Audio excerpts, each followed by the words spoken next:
it's done.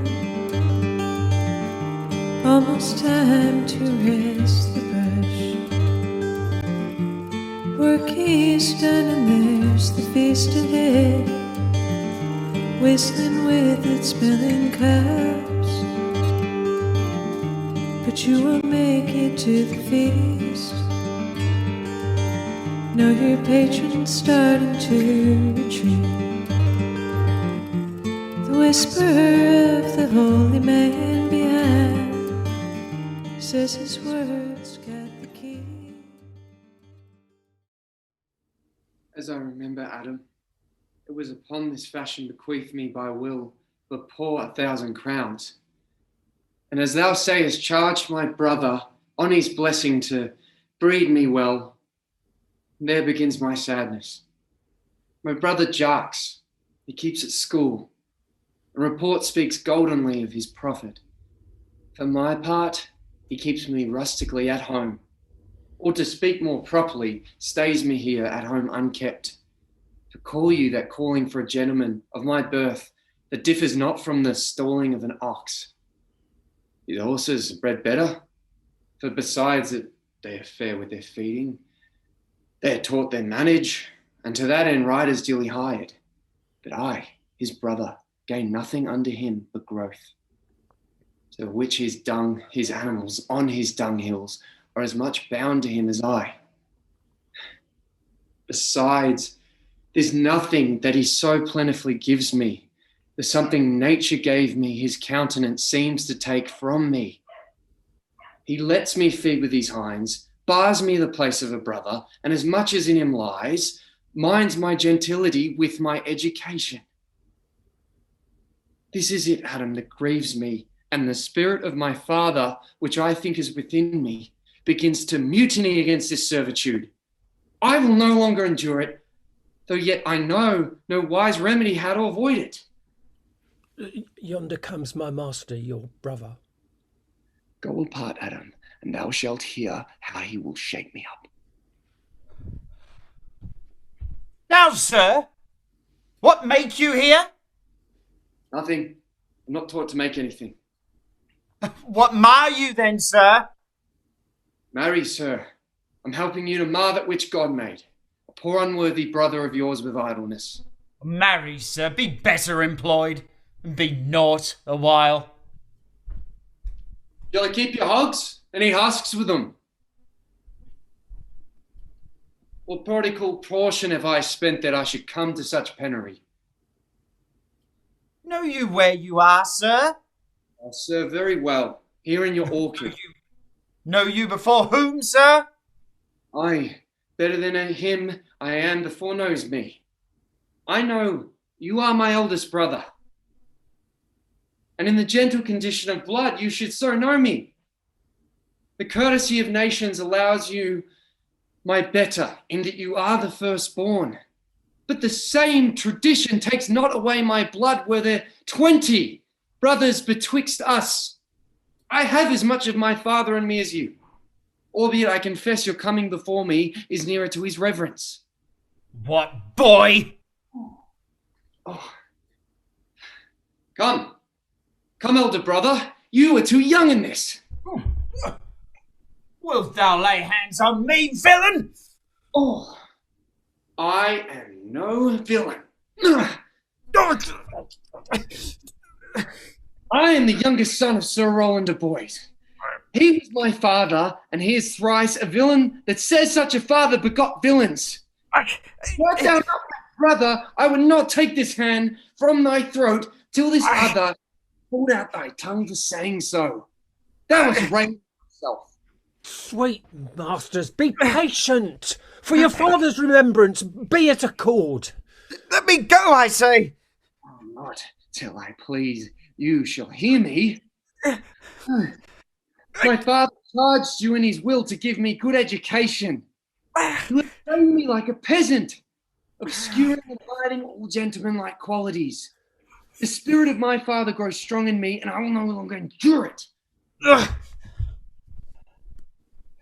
Therefore, allow me such exercises as may become a gentleman, or give me the poor lottery my father left me by testament.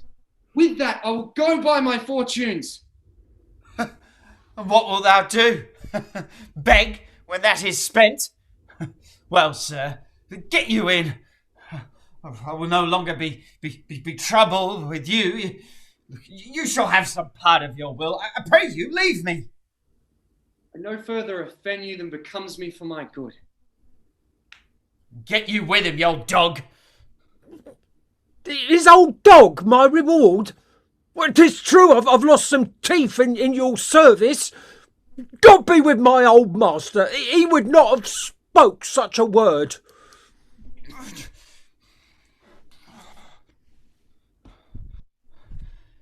Is it even so? Begin you to grow upon me? I will physic your rankness, and yet give no 1,000 crowns, neither. Holla, Dennis! Calls your worship.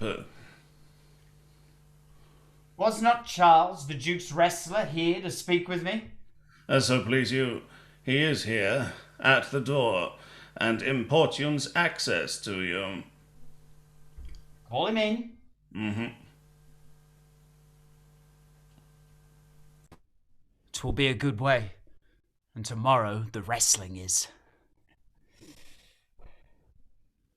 Tomorrow, your worship. Good, Monsieur Charles. What's the new news at the new court? There's no news at the court, sir, but the old news.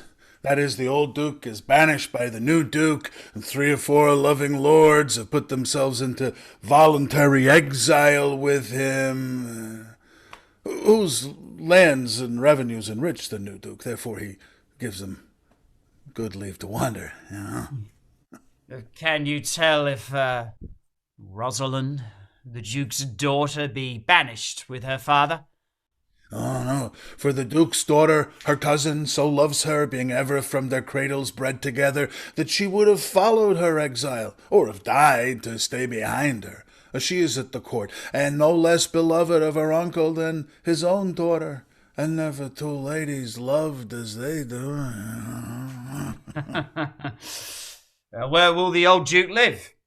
They say he is already in the forest of Arden, and many merry men with him, and there they live like the old Robin Hood of England.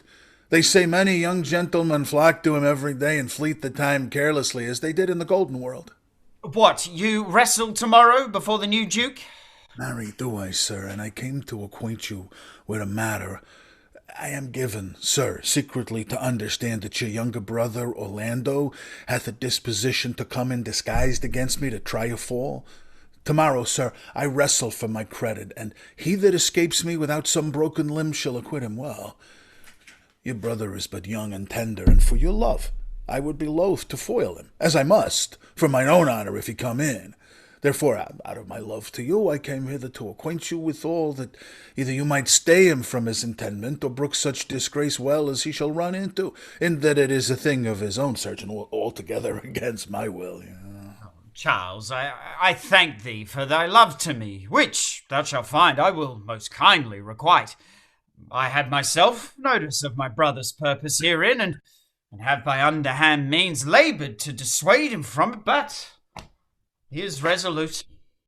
I tell thee, Charles, it is the stubbornest young fellow of France, full of ambition, an envious emulator of every man's good parts, a secret and villainous contriver against me, his natural brother. Therefore, use thy discretion. I had as lief thou didst break his neck as his finger, and thou had best look to it. For if thou dost him any slight disgrace, or if he does not mightily grace himself upon thee, he will practise against thee with poison, entrap thee in some treacherous device, and never leave thee until he have ta'en their life by some indirect means or other. For I assure thee, and almost with tears do I speak, there is not one so young or so villain as this day living, Look, I speak but brotherly of him, but should I anatomize him to thee as he is, I must blush and weep, and thou must look pale and wonder. I am heartily glad I came hither to you. If he come tomorrow, I'll give him his payment. If ever he go alone again, I'll never wrestle for prize more. And so God keep your worship. Farewell, good Charles. Now will I stir this gamester. I hope I shall see an end of him. For my soul, yet I know not why, hates nothing more than he. Yet he's gentle, never schooled, but learned, full of noble device, of all sorts, enchantingly beloved, and indeed so much in the heart of the world, especially of mine own people, who best know him, that I am altogether misprized. But it shall not be so long. This wrestler will clear all. Nothing remains but that I kindle the boy thither, which now I'll go about. I pray thee, Rosalind, sweet my coz, be merry. Yes, Celia. I show more mirth than I am mistress of, and would you yet I were merrier? Unless you could teach me to forget a banished father, you must not learn me how to remember any extraordinary pleasure. Herein I see thou lovest me not with the full weight that I love thee. If my uncle, thy banished father, had banished thy uncle, the Duke my father, so thou hadst still been with me, I could have taught my love to take thy father for mine. So wouldst thou, if the truth of thy love to me were so righteously tempered as mine is to thee. Well, I will rejoice in the condition of my estate, to rejoice in yours.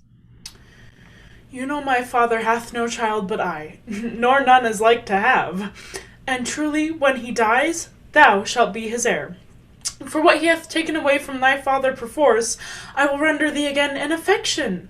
By my honour I will, and when I break that oath, let me turn monster. Therefore, my dear Rose, my sweet Rose, be merry. And henceforth I will, coz, and devise sports. Let me see. What think you of falling in love? Oh, Mary, I prithee do to make sport withal.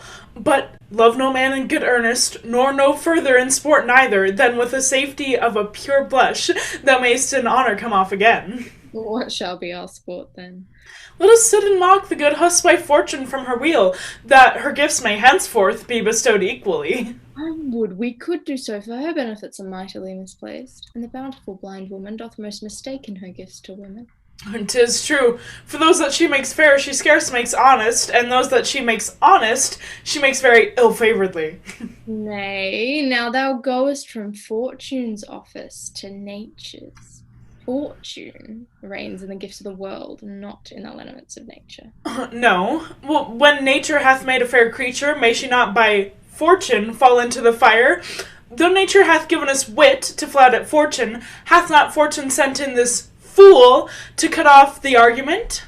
Indeed, there is fortune too hard for nature, when fortune makes nature's natural, the cutter off of nature's wit. Oh, peradventure this is not fortune's work neither, but nature's, who perceiveth our natural wits too dull to reason of such goddesses, and hath sent this natural for our whetstone, for always the dullness of the fool is the whetstone of the wits. How now, wit, whither wander you? Mistress, you must come away to your father. Were you made the messenger? No, by my honour, I was bid to come for you. Where learned you that oath, fool? By a certain knight that swore by his honour there were good pancakes, and swore by his honour the monster was not. Now I'll stand to it. The pancakes were not, and the monster was good, and yet was not the knight foresaw. Well, how prove you that in the great heap of your knowledge? Why, Mary, now unmuzzle your wisdom. Stand you both for now. Stroke your chins, and swear by your beards that I'm a knave. Oh, by our beards, if we had them, thou art. By my knavery, if I had it, then I were. But if you swear by that is not, you are not forsworn. No more was this knight swearing by his honor, for he had any. Or if he had sown it away before ever he saw those pancakes or that most. Prithee, who it's that thou meanest? One that the old Frederick, your father, loves. My father's love is enough to honor him. Enough! Speak no more of him. You'll be whipped for taxation one of these days. Well, the more pity that fools may not speak wisely what wise men do foolishly. By my troth, thou sayest true, for since the little wit that fools have was silenced, the little foolery that wise men have makes a great show. Oh, here comes Monsieur Le Beau. With his mouth full of news. Which he'll put on us as pigeons feed their young. Then shall we be news crowns? All the better. We shall be the more marketable. Bonjour, Monsieur Le Beau. Oh, what's the news? Oh, fair princess, you have lost much good sport. Sport? Of what colour? What colour, madam? How shall I answer you? As wit and fortune will. Or as the destinies decrees? Oh, well said. That was laid on with a trowel. Nay, if I keep not my rank. Thou losest thy old smell. You amaze me, ladies. I would have told you of good wrestling, which you have lost the sight of. Tell us the manner of the wrestling.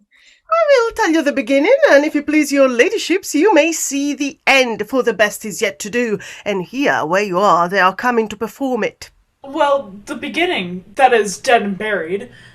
There comes an old man and his 3 sons. I could match this beginning with an old tale. 3 proper young men of excellent growth and presence. With bills on their necks, be it known unto all men by these presents. The eldest of the 3 wrestled with Charles, the Duke's wrestler, which Charles in a moment threw him and broke 3 of his ribs, and there is little hope of life in him.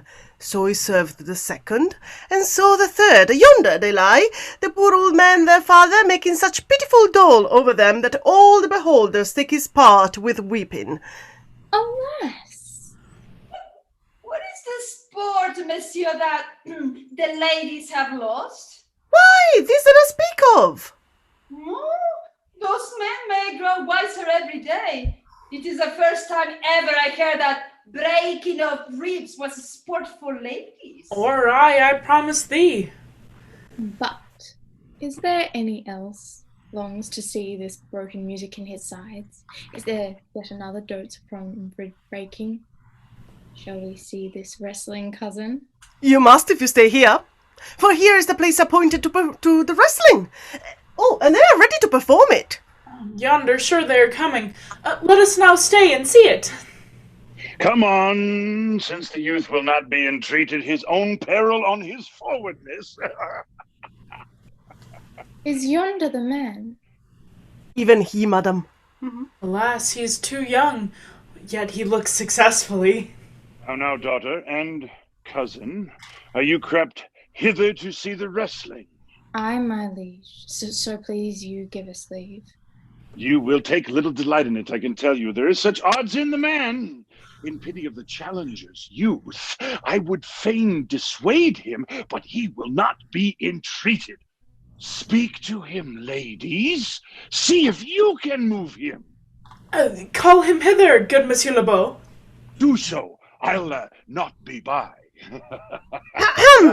Monsieur the challenger, the princesses call for you.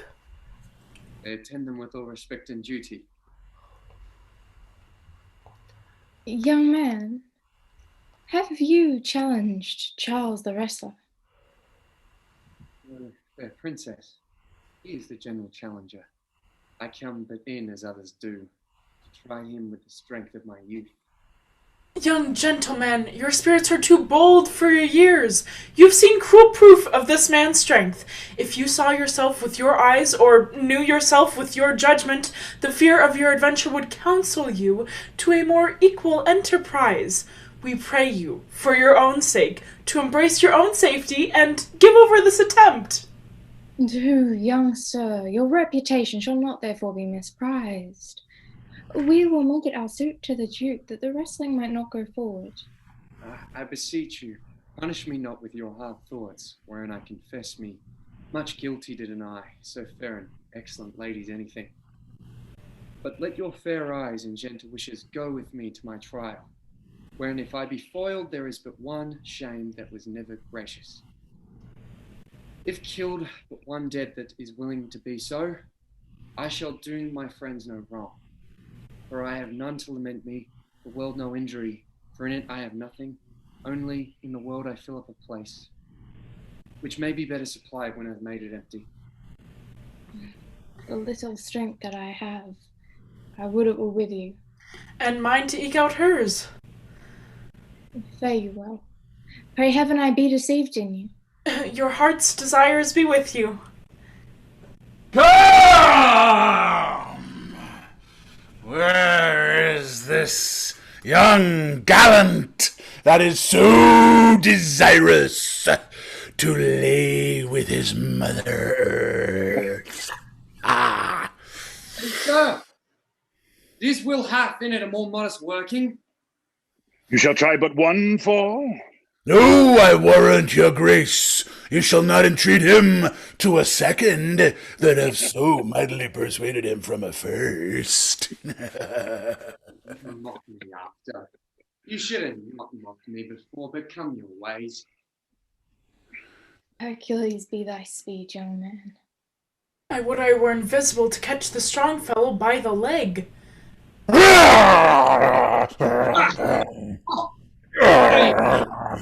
Oh, excellent, young man. Oh, if I had a thunderbolt in mine eye, I can tell who should down. No more! No more! Yes, I beseech your grace, I'm not yet well breathed. How dost thou, Charles? Well, Cannot speak, my lord. Oh, bear him away.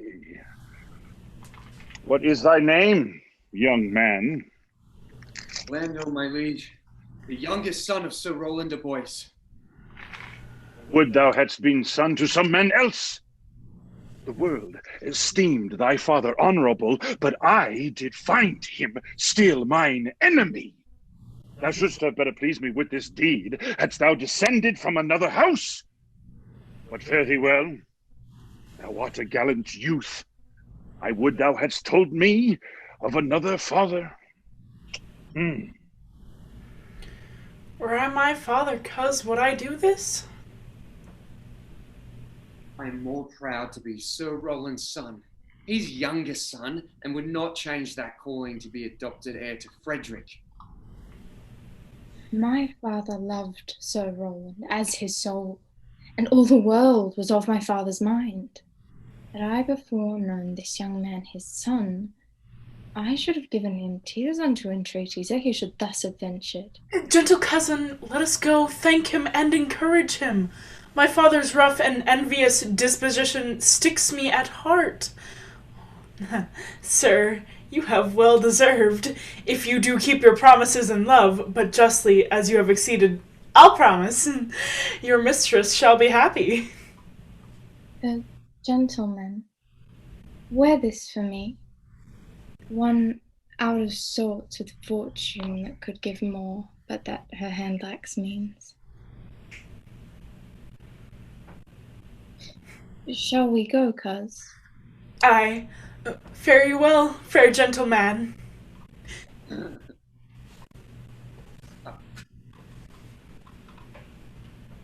I not say thank you? My better parts are thrown down, and the which here stands up is but Quinton, newest lifeless block. Calls us back. My pride filled with my fortunes, I'll ask him what he would. Did you call, sir?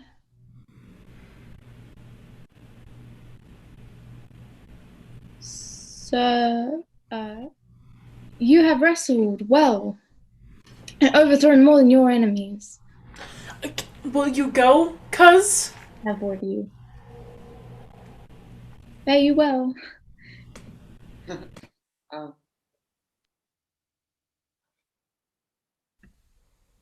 Passion hangs these weights upon my tongue. I cannot speak, yet she urged conference. Poor Orlando, thou art overthrown, or Charles or something weaker masters thee. Good sir, I do in friendship counsel you to leave this place, albeit you have deserved high commendation, true applause, and love. Yet such is now the Duke's condition that he misconstrues all that you have done. The Duke is humorous. What he is indeed more suits you to conceive than I to speak of. I thank you, sir. I pray you tell me this. Which of the two was daughter Duke that was here at the wrestling? Neither his daughter, if we judge by manners, but yet indeed the lesser is his daughter. The other is daughter to the banished Duke, and here detained by her usurping uncle to keep his daughter company, whose loves are dearer than the natural bond of sisters. But I can tell you that of late this Duke has ta'en displeasure against the gentle niece, granted upon no other argument but that the people praise her for her virtues, and pity her for her good father's sake, and on my life his malice against the lady will suddenly break forth. Sir, fare you well. Hereafter, in a better world than this, I shall desire more love and knowledge of you. I rest much bowed unto you. Fare you well. Thus must I from the smoke into smother, from tyrant Duke unto a tyrant brother. Heavily Rosalind. Why, cousin, why, Rosalind, Cupid have mercy, not a word? Not one to throw at a dog. No, thy words are too precious to be cast away upon curs. Throw some of them at me. Come, lame me with reasons. Well, then there were two cousins laid up, and when the one should be lamed with reasons, the other mad without any. But is all of this for your father? No. Some of it is for my child's father. Oh, how full of briars is this working day world? They are but burrs, cousin, thrown upon thee in holiday foolery. If we walk not in the trodden paths, our very petticoats will catch them. I could shake them off with my coat. These burrs are in my heart. Hem them away. Well, I would try if I could crack him and have him. Oh, come, come, wrestle with thy affections. Oh, they take the part of a better wrestler than myself. Oh, a good wish upon you.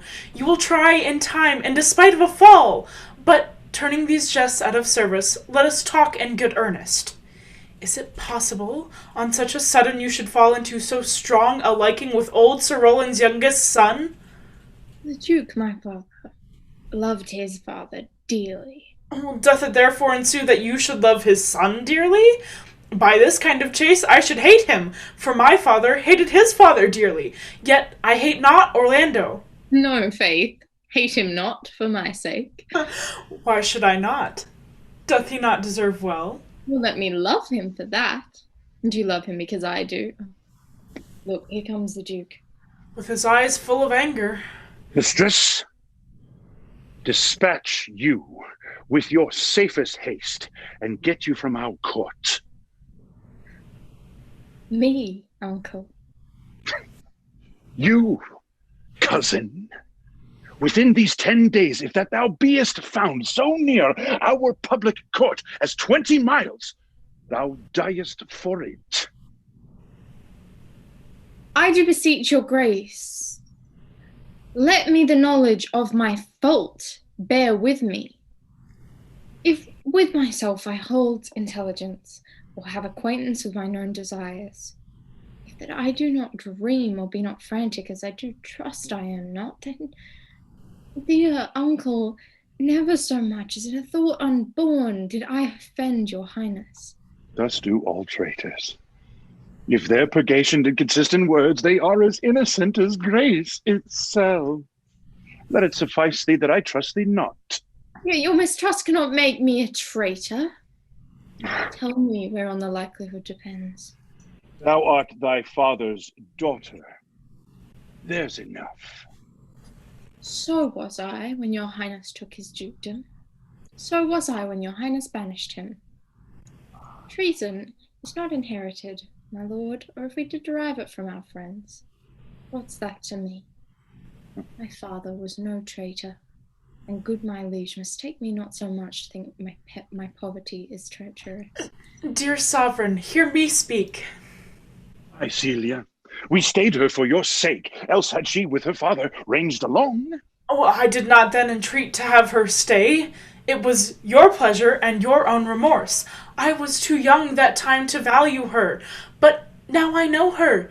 If she be a traitor, why, so am I. We still have slept together, rose at an instant, learned, played, ate together, and wheresoe'er we went, like Juno's swans, still we went, coupled and inseparable. She is too subtle for thee, and her smoothness, her very silence, and her patience speak to the people, and they pity her. No. Thou art a fool. She robs thee of thy name, and thou wilt show more bright and seem more virtuous when she is gone. Then open not thy lips. Firm and irrevocable is my doom, which I have passed on her. She is banished. Pronounce that sentence then on me, my liege. I cannot live out of her company. You are a fool. You, niece, provide yourself. If you outstay the time, upon mine honor, and in the greatness of my word, you die. Oh, my poor Rosalind. Whither wilt thou go? Wilt thou change fathers? I will give thee mine. I charge thee, be not thou more grieved than I am. I have more cause. Thou hast not, cousin. Prithee, be cheerful. Know'st thou not the Duke hath banished me, his daughter? That he hath not. No, hath not? Rosalind lacks then the love which teacheth thee that thou and I am one. Shall we be sundered? Shall we part, sweet girl? No, let my father seek another heir. Therefore devise with me how we may fly, whither to go, and what to bear with us. And do not seek to take your charge upon you, to bear your griefs yourself, and leave me out. For by this heaven now at our sorrows pale. Say what thou canst, I'll go along with thee. Why? Oh, whither shall we go? To seek my uncle in the forest of Arden. Oh, alas, what danger will it be to us, maids as we are? To travel forth so far, beauty provoketh thieves sooner than gold. I'll put myself in poor and mean attire, and with a kind of umber smirch my face. The like do you, so we shall pass along, and never stir assailants.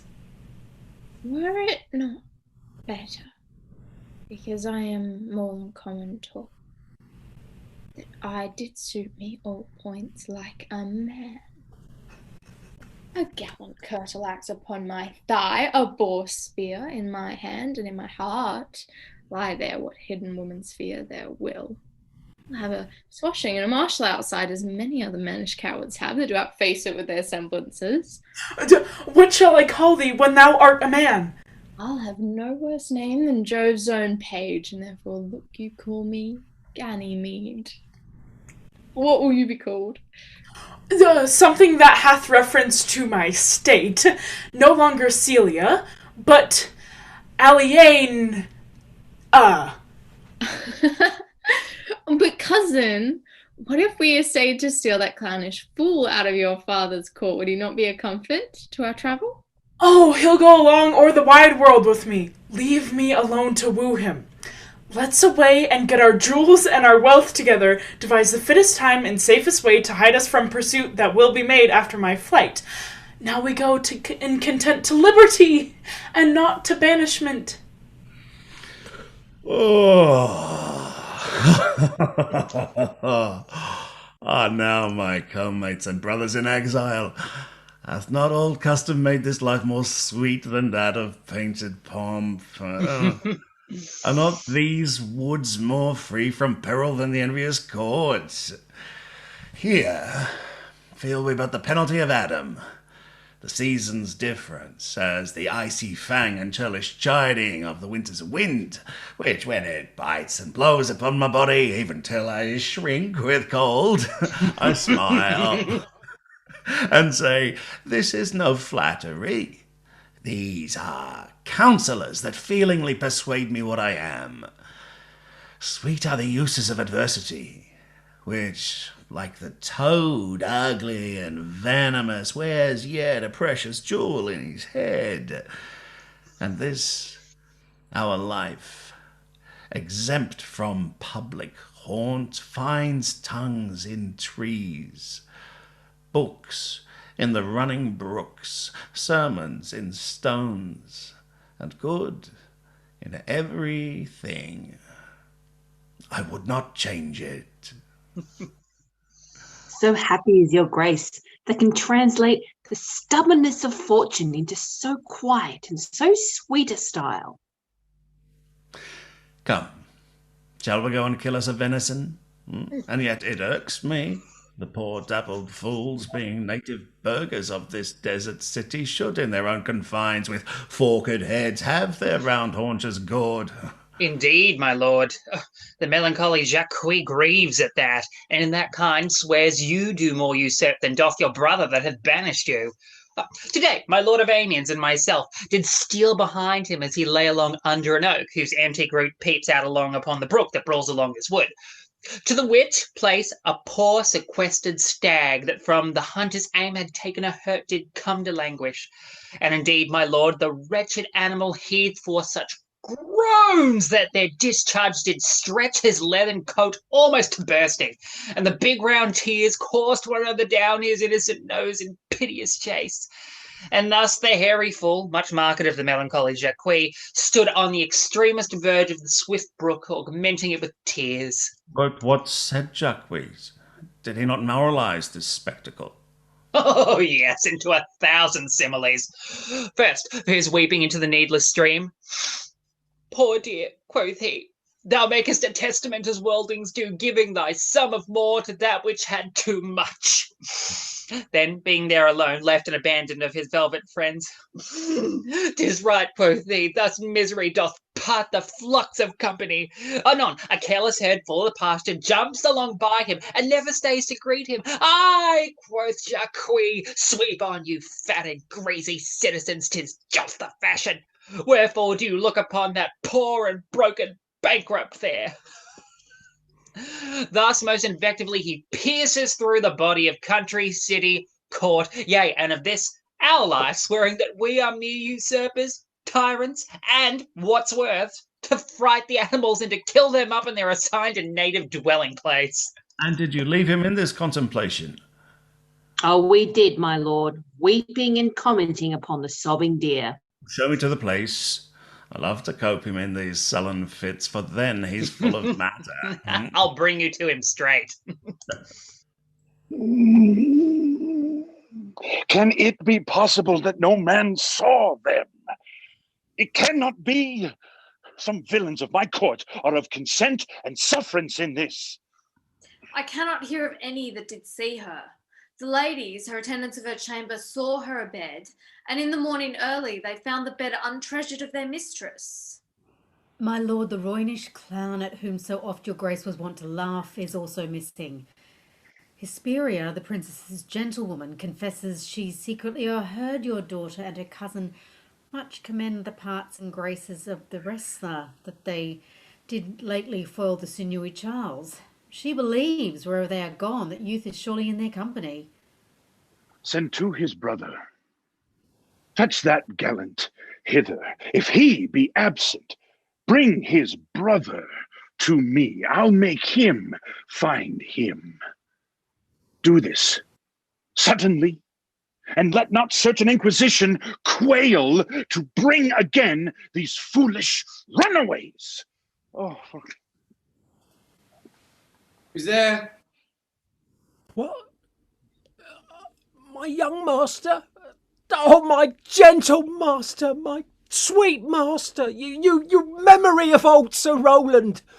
Why, what make you here? Why are you virtuous? Why do people love you? Wherefore are you gentle, strong, and valiant? Why would you be so fond to overcome the bonny prizer of the humorous Duke? Your praise is come too swiftly home before you. Know you not, master, to some kind of men their graces serve them but as enemies. No more do yours. Your virtues, gentle master, are sanctified and holy traitors to you. What a world is this, when what is comely envenoms him that bears it? Why, what's the matter? Unhappy youth, come not within these doors. Within this roof, the enemy of all your graces lives. Your brother. No brother. Yet the son, yet not the son. I will not call him son.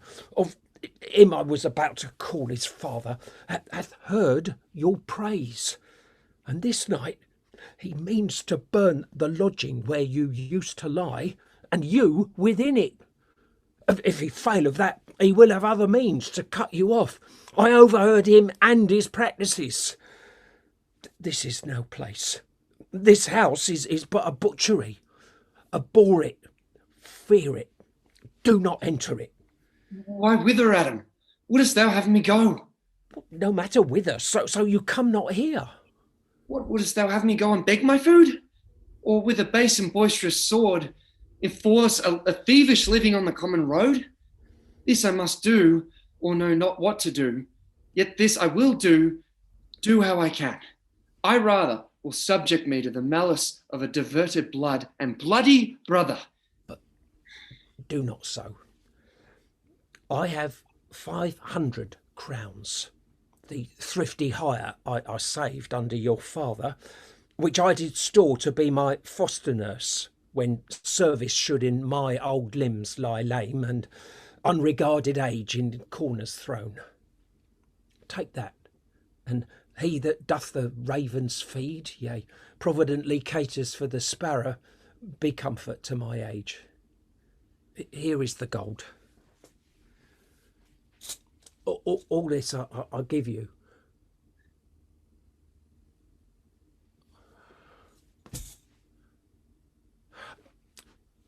Let me be your servant.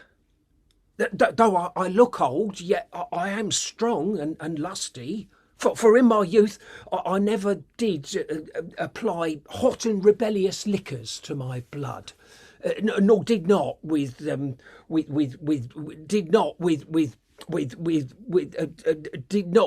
unbashful forehead woo the means of weakness and debility. Therefore my age is as a lusty winter, frosty but kindly. Let me go with you. I'll do the service of a younger man in all your business and necessities. Good old man. Well, in thee appears the constant service of the antique world, when service sweat for duty, not for meed.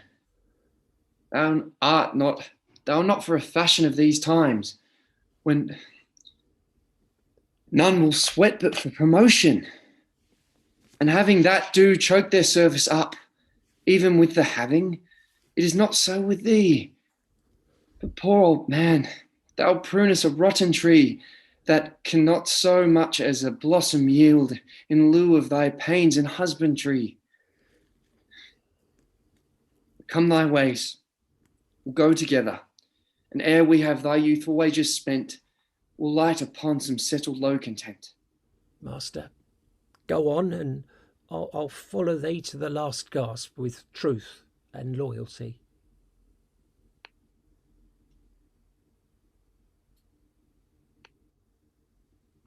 From 19 years till now, almost 80, here lived I, and now live here no more. At 17 year, many their fortunes seek, but at 80 it's too late a week. Yet fortune cannot recompense me better than to die well and not my master's debtor.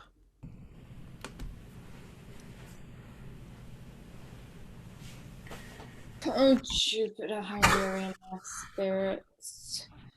I care not for my spirit if my legs were not weary. I could find it in my heart to disgrace my man's apparel and to cry like a woman, but I must comfort the weaker vessel as doublet and hose, or show itself courageous to petticoat. Therefore, courage. Oh, good Aliena. I pray you, bear with me. I cannot go no further. I had rather bear with you than bear you. Yet I should bear no cross if I did bear you, for I think you have no money in your purse. Well, this is the forest of Arden. Hemos llegado a Arden. The more fool I. When I was at home, I was in a better place. But travelers must be content. I be so good, Touchstone. Look, here comes a young man and an old and solemn talk. Ah, Silvius, this is the way to make her scorn you still. Oh, Corin, that thou knewest how I do love her. I partly guess, for I have loved you now. No, Corin. Being old, thou canst not guess, though in thy youth thou wast as true a lover as ever sighed upon a midnight pillow. But if thy love were ever like to mine, as sure I think did never man love so. How many actions most ridiculous hast thou been drawn to by thy fantasy?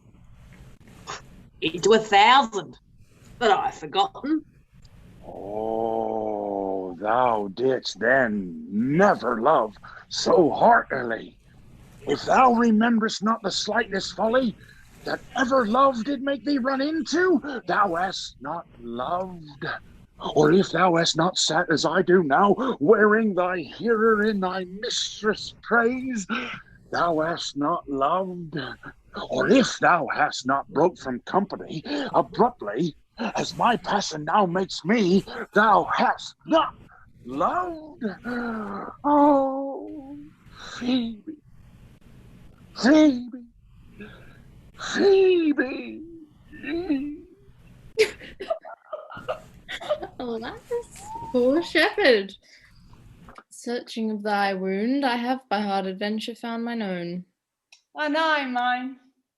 I remember when I was in love, I broke a sword upon a stone and bid him take that for coming a night to Jane's mile.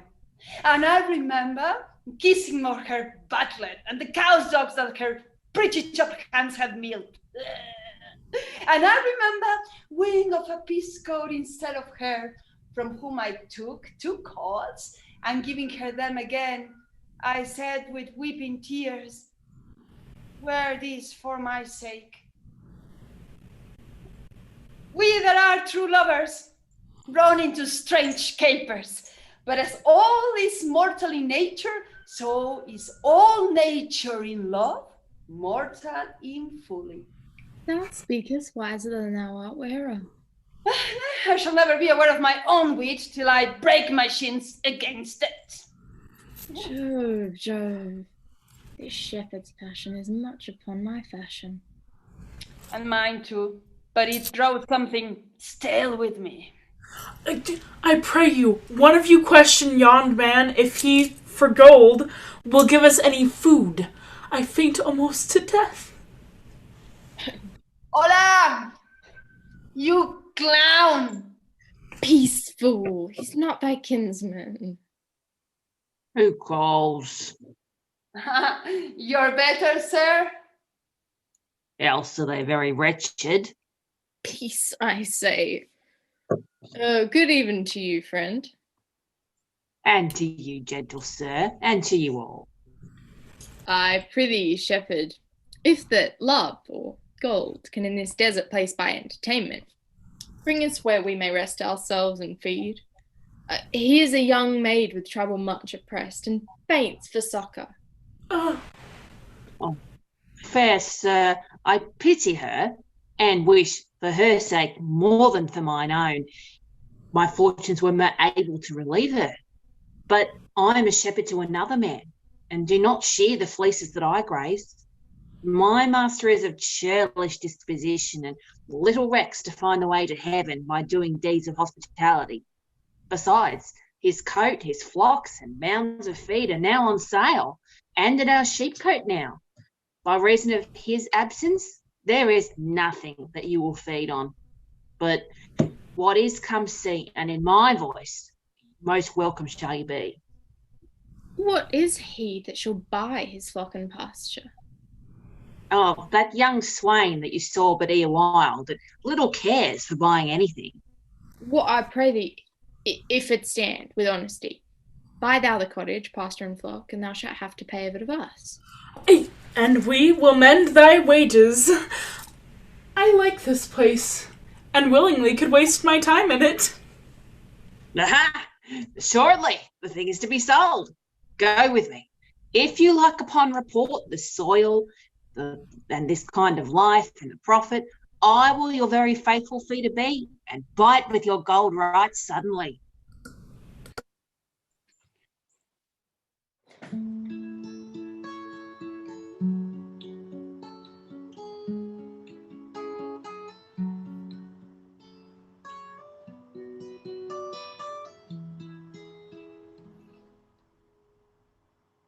Under the greenwood tree, who loves to lie with me and turn his merry note unto the sweet bird's throat. Come hither, come hither, come hither. Oh, here shall you see no enemy but winter and rough weather, rough weather, rough weather.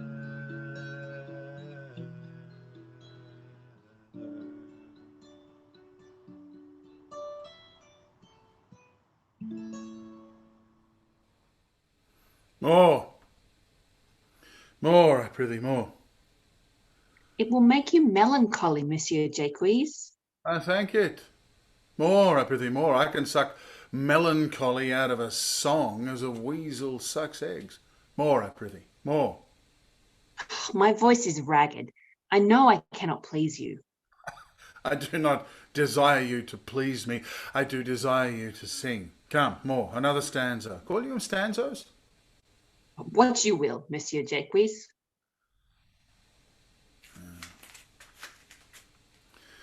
Now I care not for their names, they owe me nothing. Will you sing? More at your request than to please myself. Well then, if ever I thank any man, I'll thank you. But that they call compliment is like the encounter of two dog-apes, and when a man thanks me heartily, methinks I have given him a penny, and he renders me the beggarly thanks. Come, sing. And you that will not, hold your tongues. Well, I'll end the song. Sirs, cover the while. The Duke will drink under this tree. He hath been this day to look for you. And I have been all this day to avoid him. He is too disputable for my company. I think of as many matters as he, but I give heaven thanks and make no boast of them. Come, warble, come. Who doth ambition shun, and loves to live in the sun, seeking the food he eats, and pleased with what he gets. Come hither, come hither, come hither. Oh, here shall you see no enemy but winter and rough weather, rough weather, rough weather.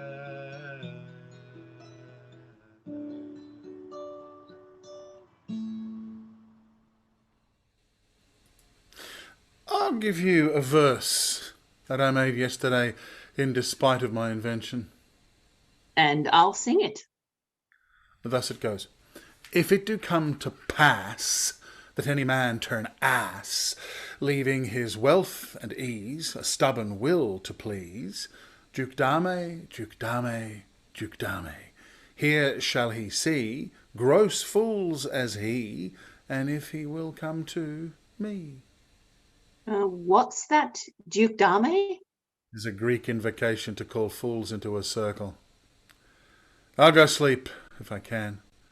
If I cannot, well, I'll rail against all the firstborn of Egypt. And I'll go seek the Duke. His banquet is prepared.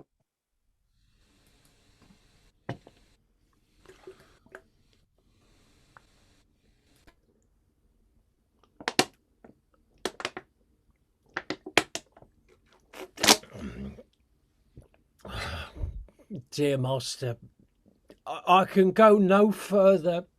I die for food. Here I lie down and measure out my grave. Farewell, kind master. Why, how now, Adam? No great heart in thee? Live a little, comfort a little, cheer thyself a little. If this uncouth forest yield anything savage, I will either be food for it or bring it for food to thee. I mean, thy conceit is nearer death than thy powers. For my sake be comfortable. Hold death a while at the arm's end. I will here be with thee presently. And if I bring thee something not to eat, I will give thee leave to die. But if thou diest before I come, thou art a mocker of my labour. Well said. Thou lookest cheerly, and I will be with thee quickly. Come, I will bear thee some shelter, and thou shalt not die for a lack of dinner. If there lie anything in this desert, cheerly, good Adam. I think he'd be transformed into a beast, for I can nowhere find him like a man. My lord, he is but even now gone hence. Here was he merry hearing of a song. Well, if he, compact of jars, grow musical, we shall have shortly discord in the sphere. Go, seek him. Tell him I would speak with him.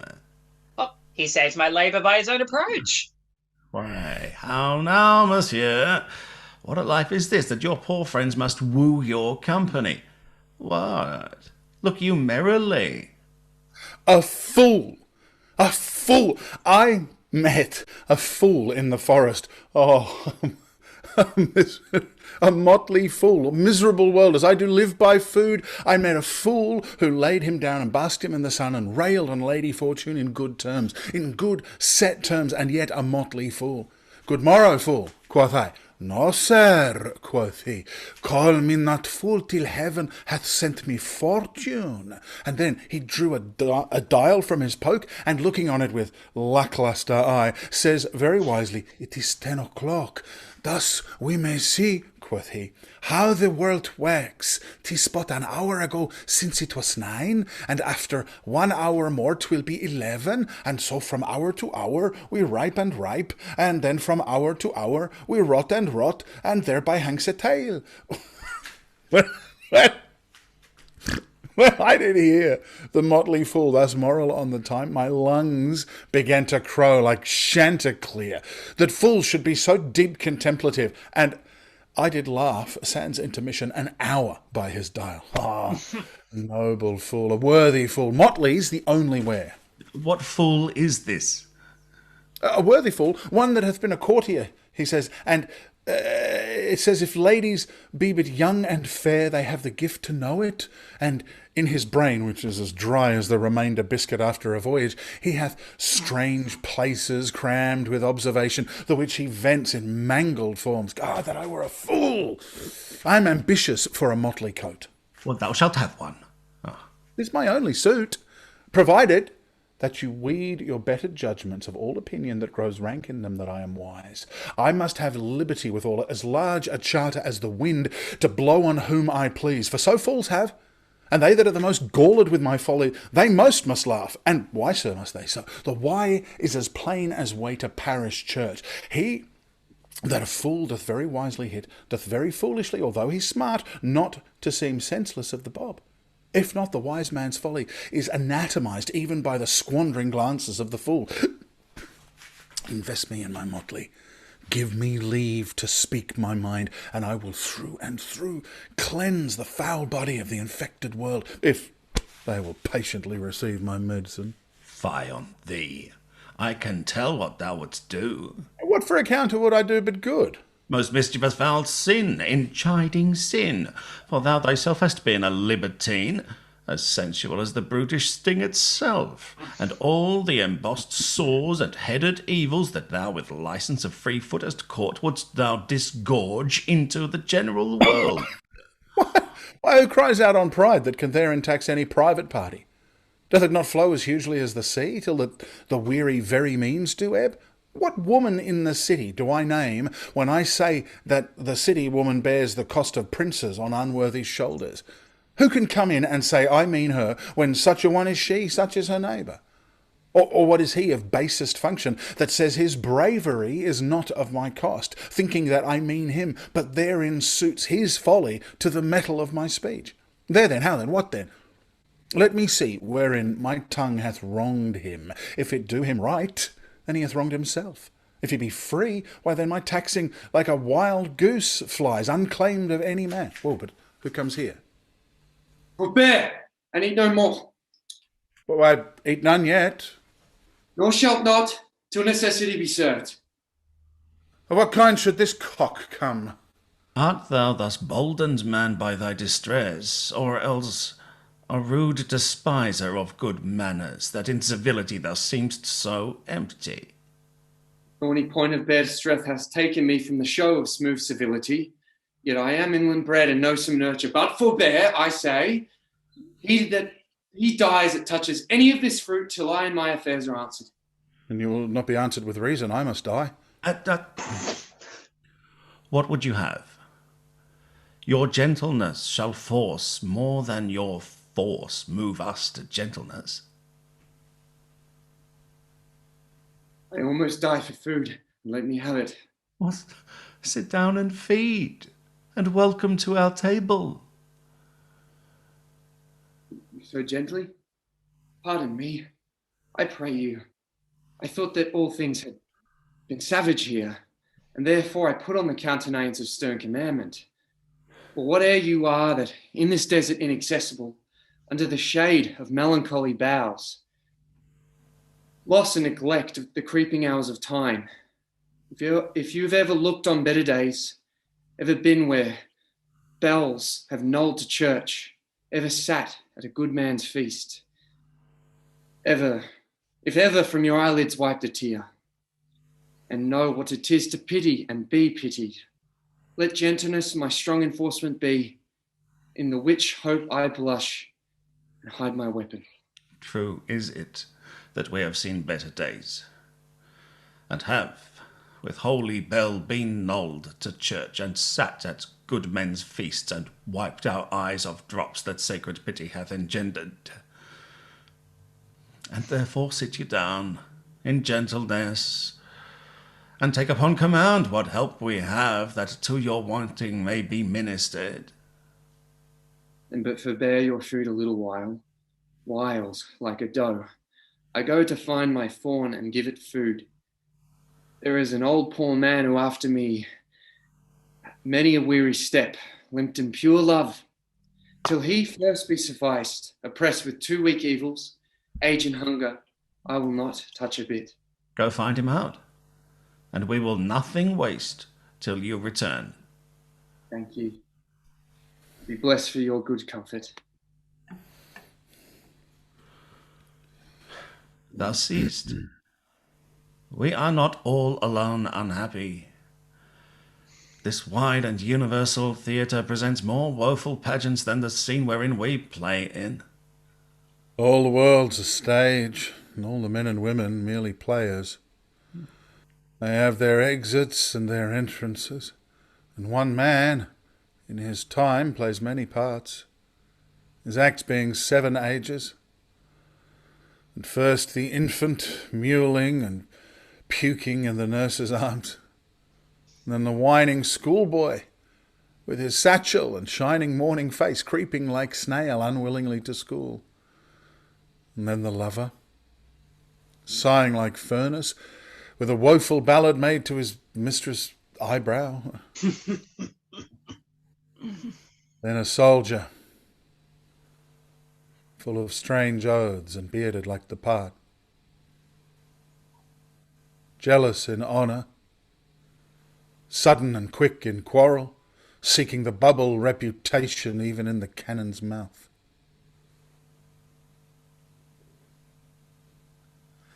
Then the justice, in fair round belly, with good cape and line, with eyes severe and beard of formal cut, full of wise saws and modern instances, and so he plays his part. The 6th age shifts into the lean and slippered pantaloon, with spectacles on nose and pouch on side, his youthful hose, well saved, a world too wide for his shrunk shank, and his big manly voice turning again toward childish treble, pipes and whistles in his sound. Last scene of all that ends this strange eventful history. His second childishness and mere oblivion. Sans teeth, sans eyes, sans taste, sans everything. Welcome. Set down your venerable burden and let him feed. Thank you most for him.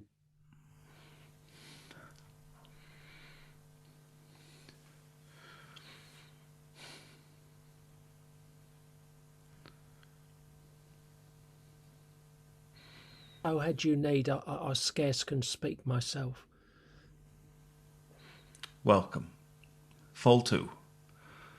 I will not trouble you as yet to question you about your fortunes. Give us some music, and good cousin, sing.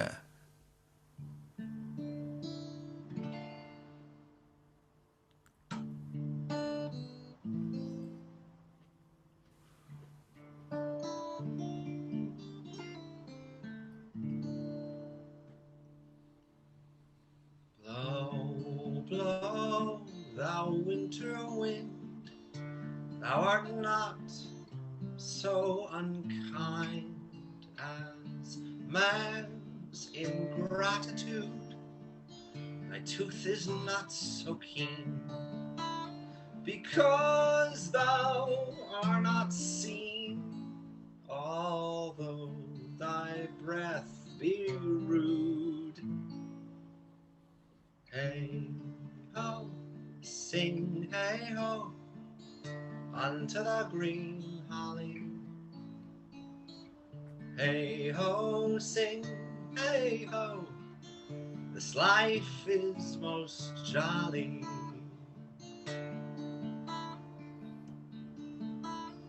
Freeze, freeze, thou bitter sky, that dost not bite so nigh, as benefits forgot, though thou the waters warp, thy sting is not so sharp, as friends remembered not.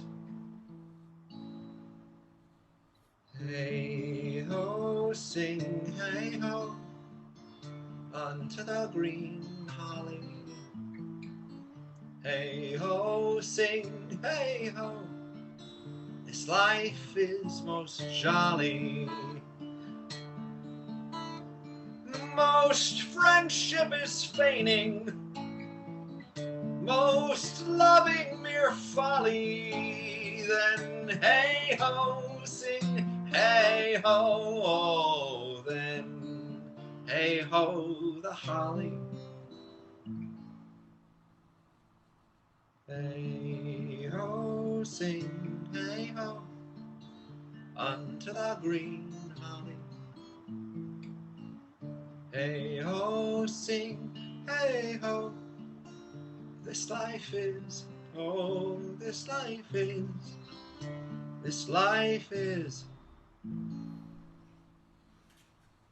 most jolly.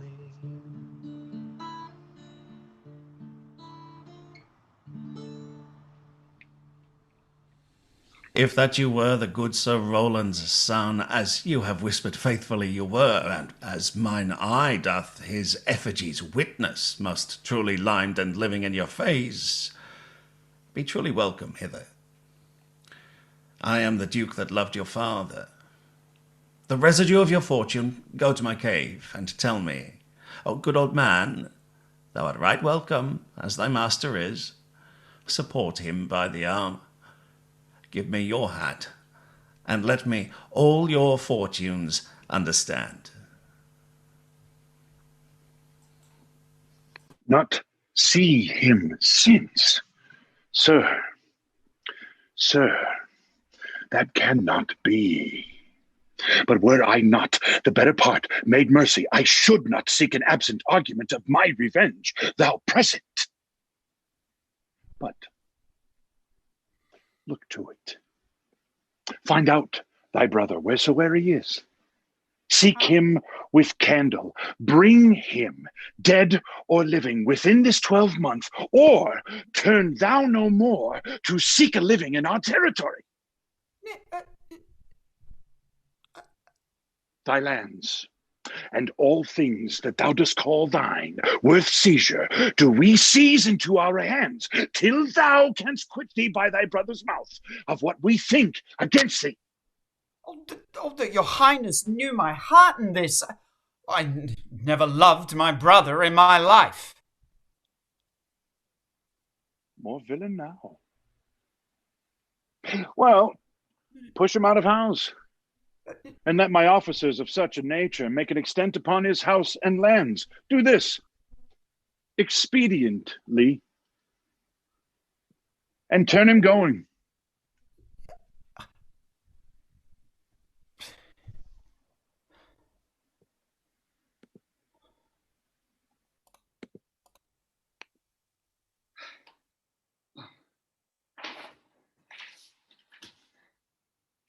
Hang there my verse in witness of love. And thou thrice crowned queen of night, survey with thy chaste eye from thy pale sphere above thy huntress name that my full love doth sway. These trees shall be my books, and in their barks my thoughts shall character. Rosalind, that every eye which in this forest looks shall see thy virtue witnessed everywhere. Run, run, Orlando, carve on every tree the fair, the chaste, and unexpressive she. And how like you this shepherd's life, Master Touchstone? Truly, shepherd, in respect of itself, it is a good life. But in respect it is a shepherd's life, it is not. In respect that it is solitary, I like it very well. But in respect that it is private, it is a very vile life. Now, in respect it is in the fields, it pleaseth me well. But in respect it is not in the court, it is tedious. As it is a spare life, look you, it fits my humor well. But as there is no more plenty in it, it goes much against my stomach. Has any philosophy in thee, shepherd? No more, but that I know the more one sickens, the worse at ease he is. And that he that wants money, means, and content is without three good friends. That the property of rain is to wet and fire to burn. That good pasture makes fat sheep, and that a great cause of the night is lack of the sun. That he that hath learned no wit by nature nor art may complain of good breeding, or comes of a very dull kindred. Such a one is a natural philosopher. Was ever at court, shepherd? No, truly. Oh, then thou art damned. Nay, I hope. Truly, thou art damned like an ill-roasted egg, all on one side. For not being at court. Your reason?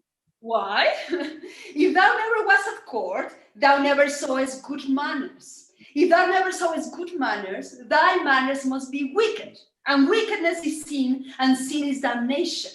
Thou art in a parallel state, shepherd. Not a whit, Touchstone.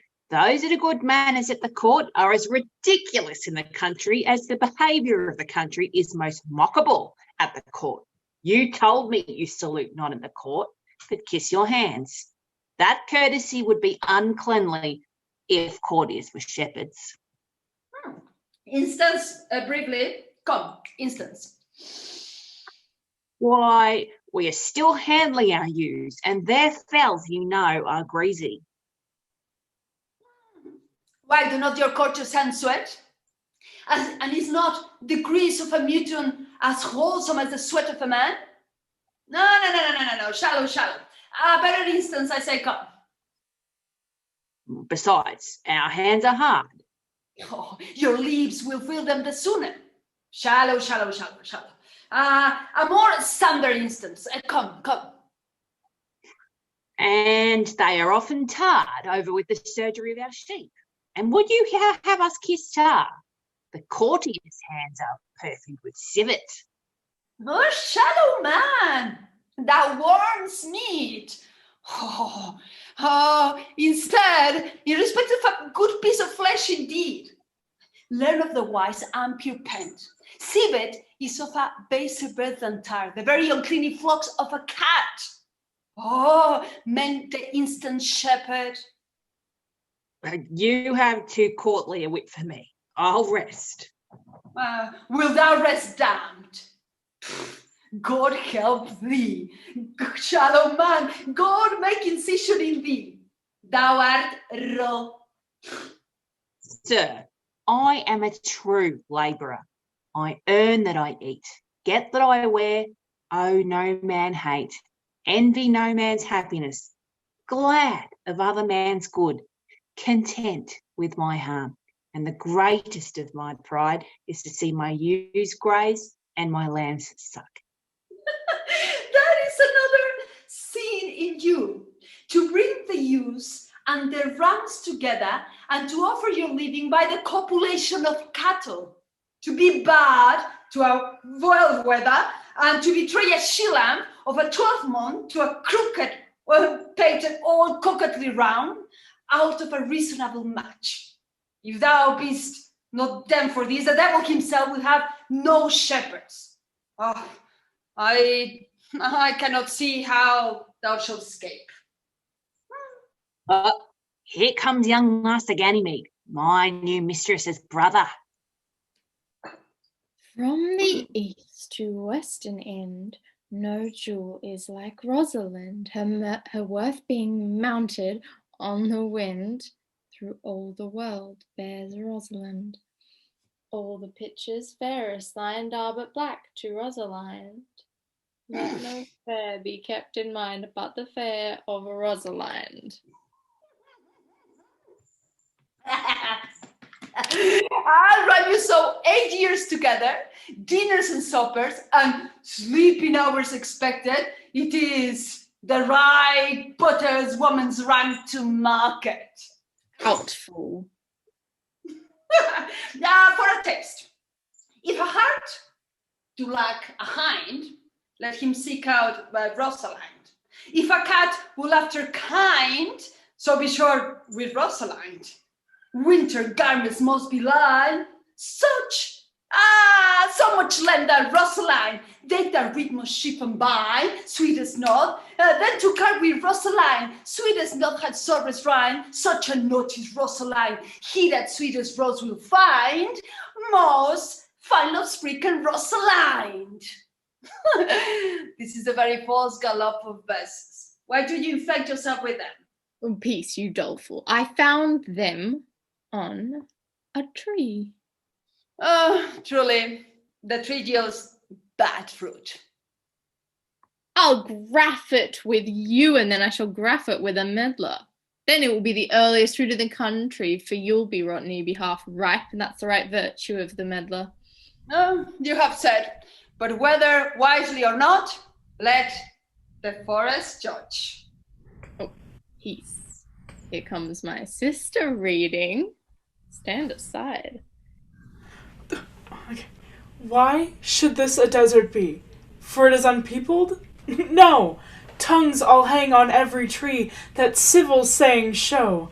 Some how brief the life of man runs his erring pilgrimage, that the stretching of a span buckles in his sum of age.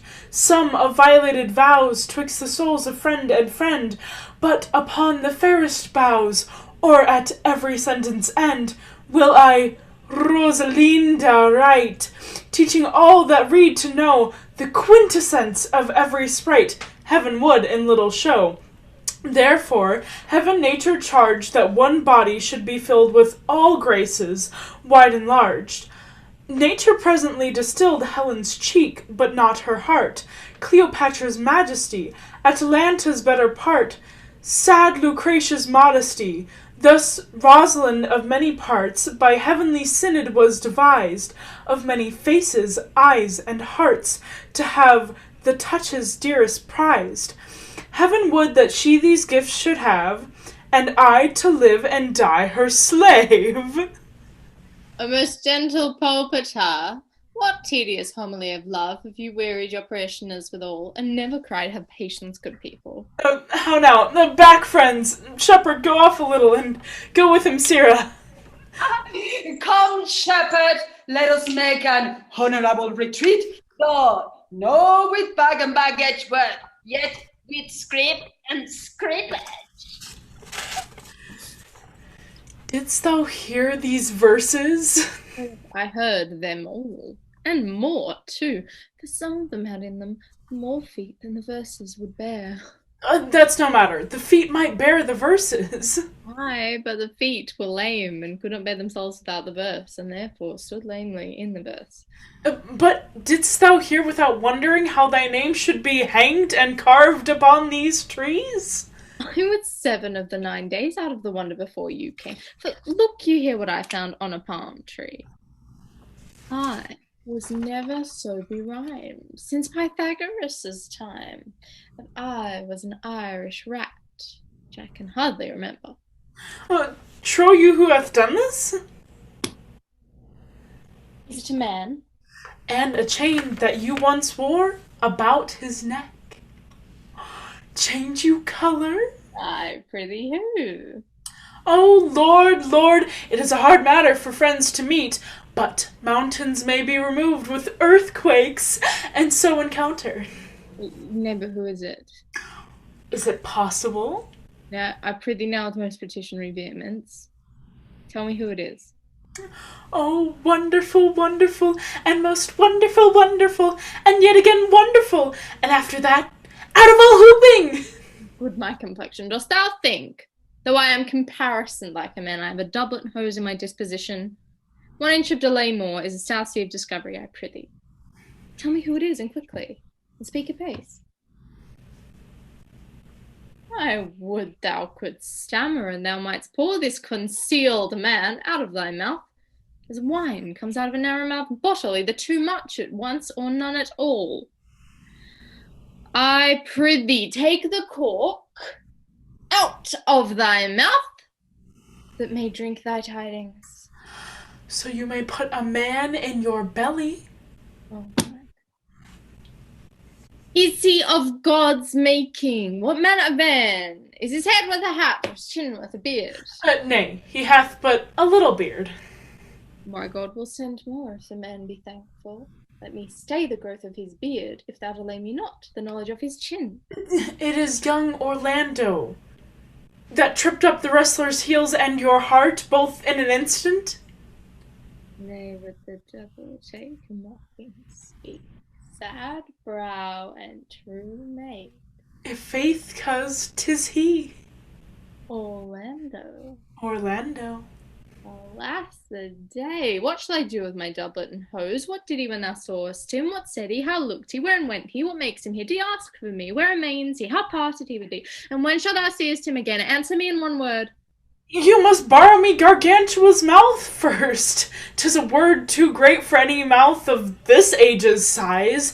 To say aye and no to these particulars is more than to answer in a catechism. But doth he know that I am in this forest, and in man's apparel? Looks he as freshly as he did the day he wrestled? It is as easy to count atomies as to resolve the propositions of a lover. But take a taste of my finding him, and relish it with good observance. I found him under a tree like a dropped acorn, and Or may be well called Jove's tree when it drops forth such fruit. Give me audience, good madam. Proceed. There he lay, stretched along like a wounded knight, with Though it be a pity to see such a sight, it well becomes the ground. Cry holla to thy tongue, I prithee, it curvets unseasonably. He was furnished like a hunter with Oh! He comes to kill my heart. I would sing my song without burden. Thou bringest me out of tune. Do you not know that I am a woman when I think? I must speak. Sweet, say on. You bring me out. Oh, soft. Comes he not here? I thank you for your company, but good faith, I had as lief been myself alone. And so had I, but yet for fashion's sake I thank you too for your society. God be with you. Let's meet as little as we can. I do desire we may be better strangers. I pray you, mar no more trees with writing love songs in their barks. Yeah? I pray you, mar no more of my verses with reading them ill-favouredly. Rosalind is your love's name? Yes, just. I do not like her name. There was no thought of pleasing you when she was christened. What stature is she of? Just as high as my heart. Oh, you are full of pretty answers. Have you not been acquainted with goldsmiths' wives and conned them out of rings? Not so, but I answer you right painted cloth, from whence you have studied your questions. Oh, you have a nimble wit. I think 'twas made of Atalanta's heels.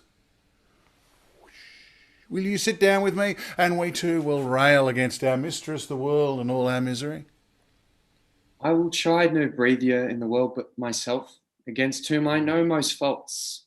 The worst fault you have is to be in love. 'Tis a fault I will not change for your best virtue. I'm weary of you.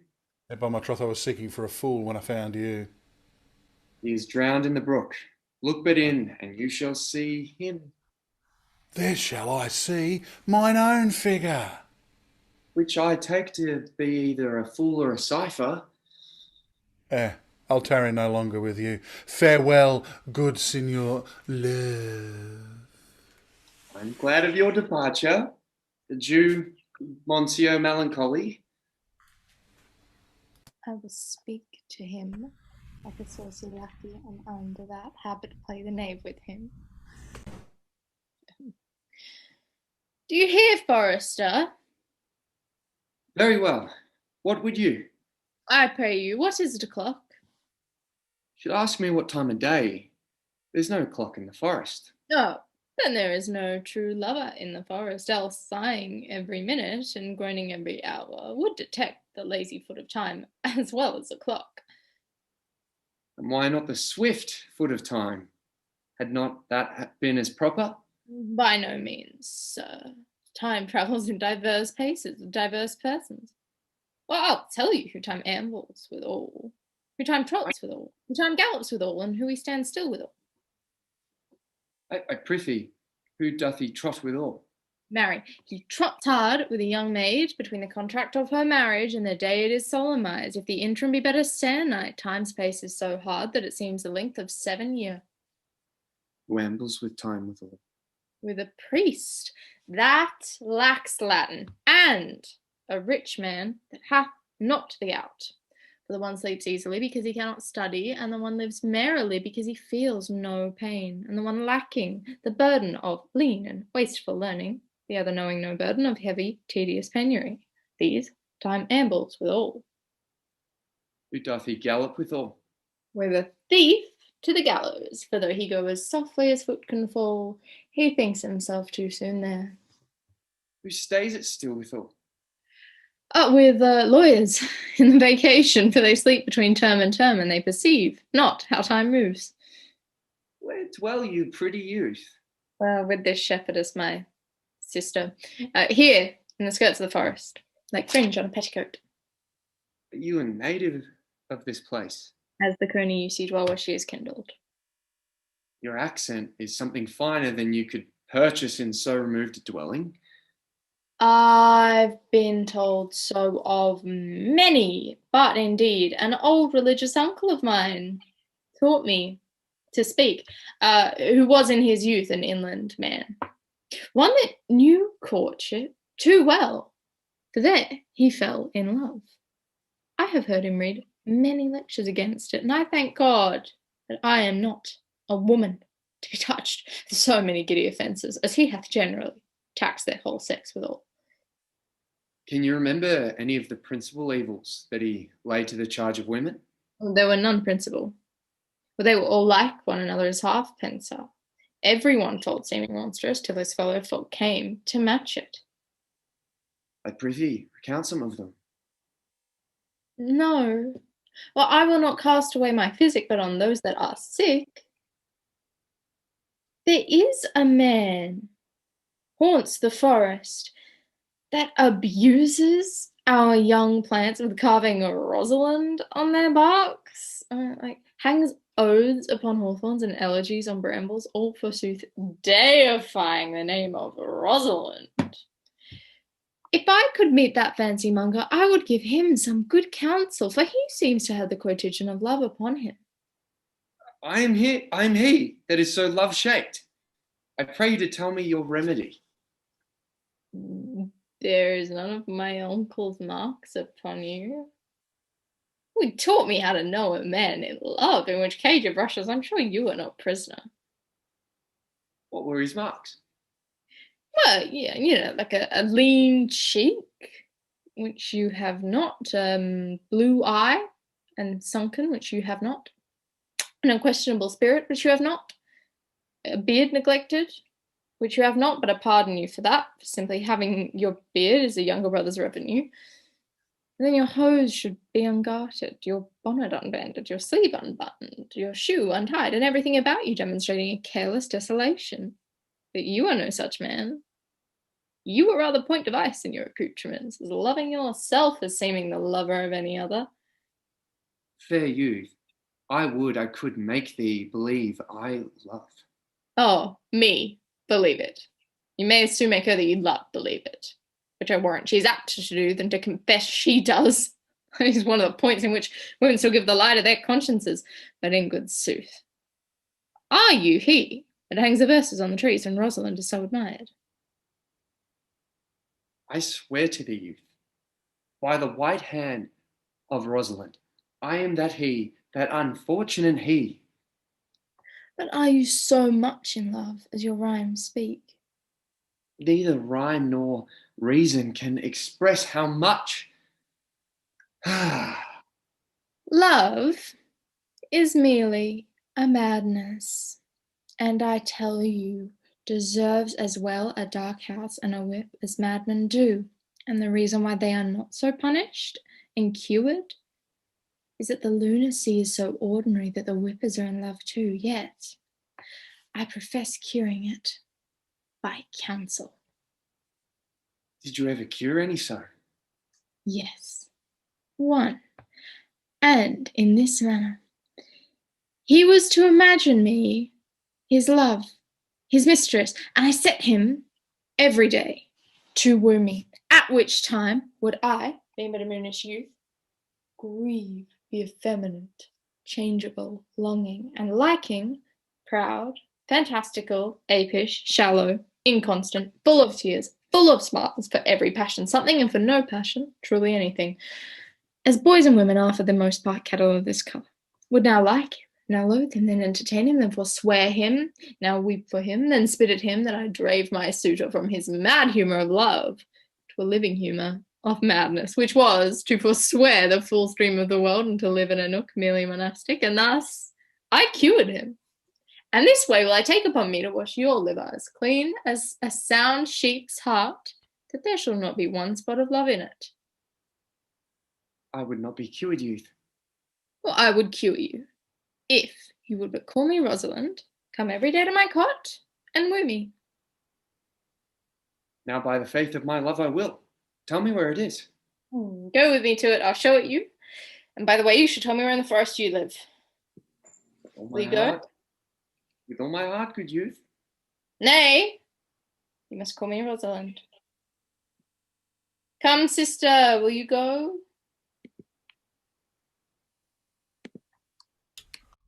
Oh, come at pace, good Audrey. I will fetch up your goats, Audrey. And how, Audrey, am I the man yet? Doth my simple feature content you? Your features? Oh, Lord warrant us, what features? I am here with thy goats as the most capricious poet, honest Ovid was among the gods. Knowledge ill inhabited, worse than Jove in a thatched house. When a man's verses cannot be understood, nor a man's good wit seconded with a child forward understanding, he strikes a man more dead than a great reckoning in a little room. I would the gods had made thee poetical. Ah, I do not know what poetical is. Is it honest in deed and word? Is it a true thing? Not truly, for the truest poetry is the most feigning, and lovers are given to poetry, and why they swear in poetry may be said as lovers they do feign. Do you wish then that the gods had made me poetical? I do truly, for thou swearest to me thou art honest. Now, if thou wert a poet, I might have some hope thou didst feign. Would you not have me honest? No, truly, unless thou art hard favourite. For honesty coupled to beauty is to have honey, sugar. Have honey as opposed to sugar. A material fool. Well, I am not fair, and therefore I pray the gods make me honest. Truly, and to cast away honesty upon a foul lot, were to put good meat into an unclean dish. I am not a slut. Though I thank the gods, I am foul. Oh, well, praise be the gods for thy foulness. The slutishness may come hereafter. But be it as it may be, I will marry thee. And for that end, I have been with Sir Oliver MARTEXT, the vicar of the next village, who had promised me to meet in this place of the forest and to couple us. Oh, I would fain see this meeting. Well, the gods give us joy. Amen. A man may, if he were of a fearful heart, stagger in this attempt. For here we have no temple but the woods, nor assembly but horn beasts. But though, courage. As horns are odious, they are necessary. It is said, many a man knows no end of his goods, right? Many a man has good horns and knows no end of them. Well, that is the dowry of his wife. 'Tis none of his own getting. Horns, even so. Poor men alone? No. The noblest deer had them as huge as the rascal. Is a single man therefore blessed? No. As a walled town is more worthier than a village, so is the forehead of a married man more honorable than the bare brow of a bachelor. And by how much defense is better than no skill, by so much is a whore more precious than to want. Here comes Sir Oliver MARTEXT. Sir Oliver MARTEXT, you are well met.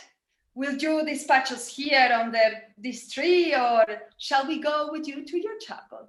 Is there none here to give the woman? I will not take care of any man. Truly, she must be given, or the marriage is not lawful. Proceed. Proceed. I'll give her. Good evening, good master. Yeah, how do you, sir? We are well met. God help you for your last company. I'm very glad to see you, even in this toy hand here. Nay, pray be covered. Will you be married, Motley? Well, as the ox had his bow, sir, and the horse his core, and the falcon her bells, so man had his desires. And as pigeons bill, so wedlock would be needling. And will you, being a man of your breeding, be married under a bush, like a beggar? Get you to church, and have a good priest that can tell you what marriage is. This fellow will join you but join you together as they join wainscot. Then one of you will prove a shrunk panel, and like green timber warp.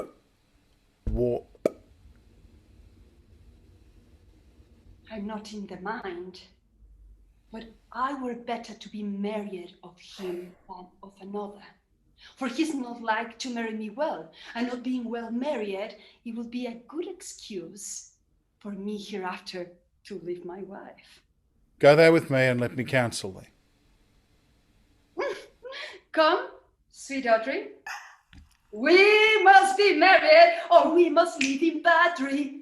Farewell, good Master Oliver.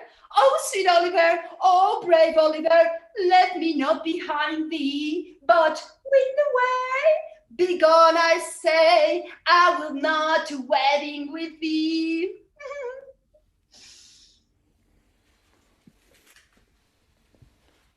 'Tis no matter. Ne'er a fantastical knave of them all shall flout me out of my calling.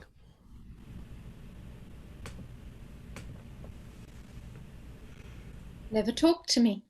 I will weep. Do, I prithee, but yet have the grace to consider that tears do not become a man. But have I not cause to weep?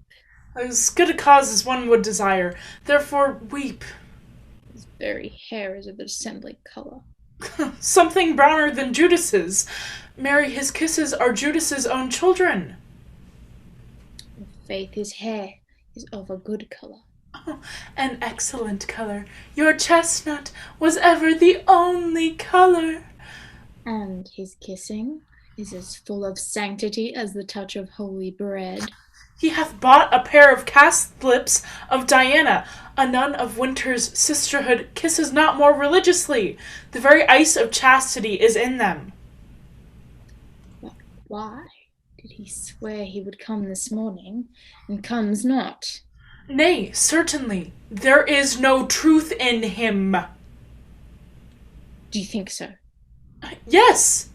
I think he is not a pick-purse nor a horse-stealer, but for his verity in love, I do think him as concave as a covered goblet or a worm-eaten nut.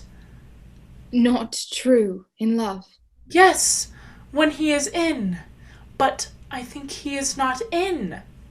But you have heard him swear downright he was. Was is not is.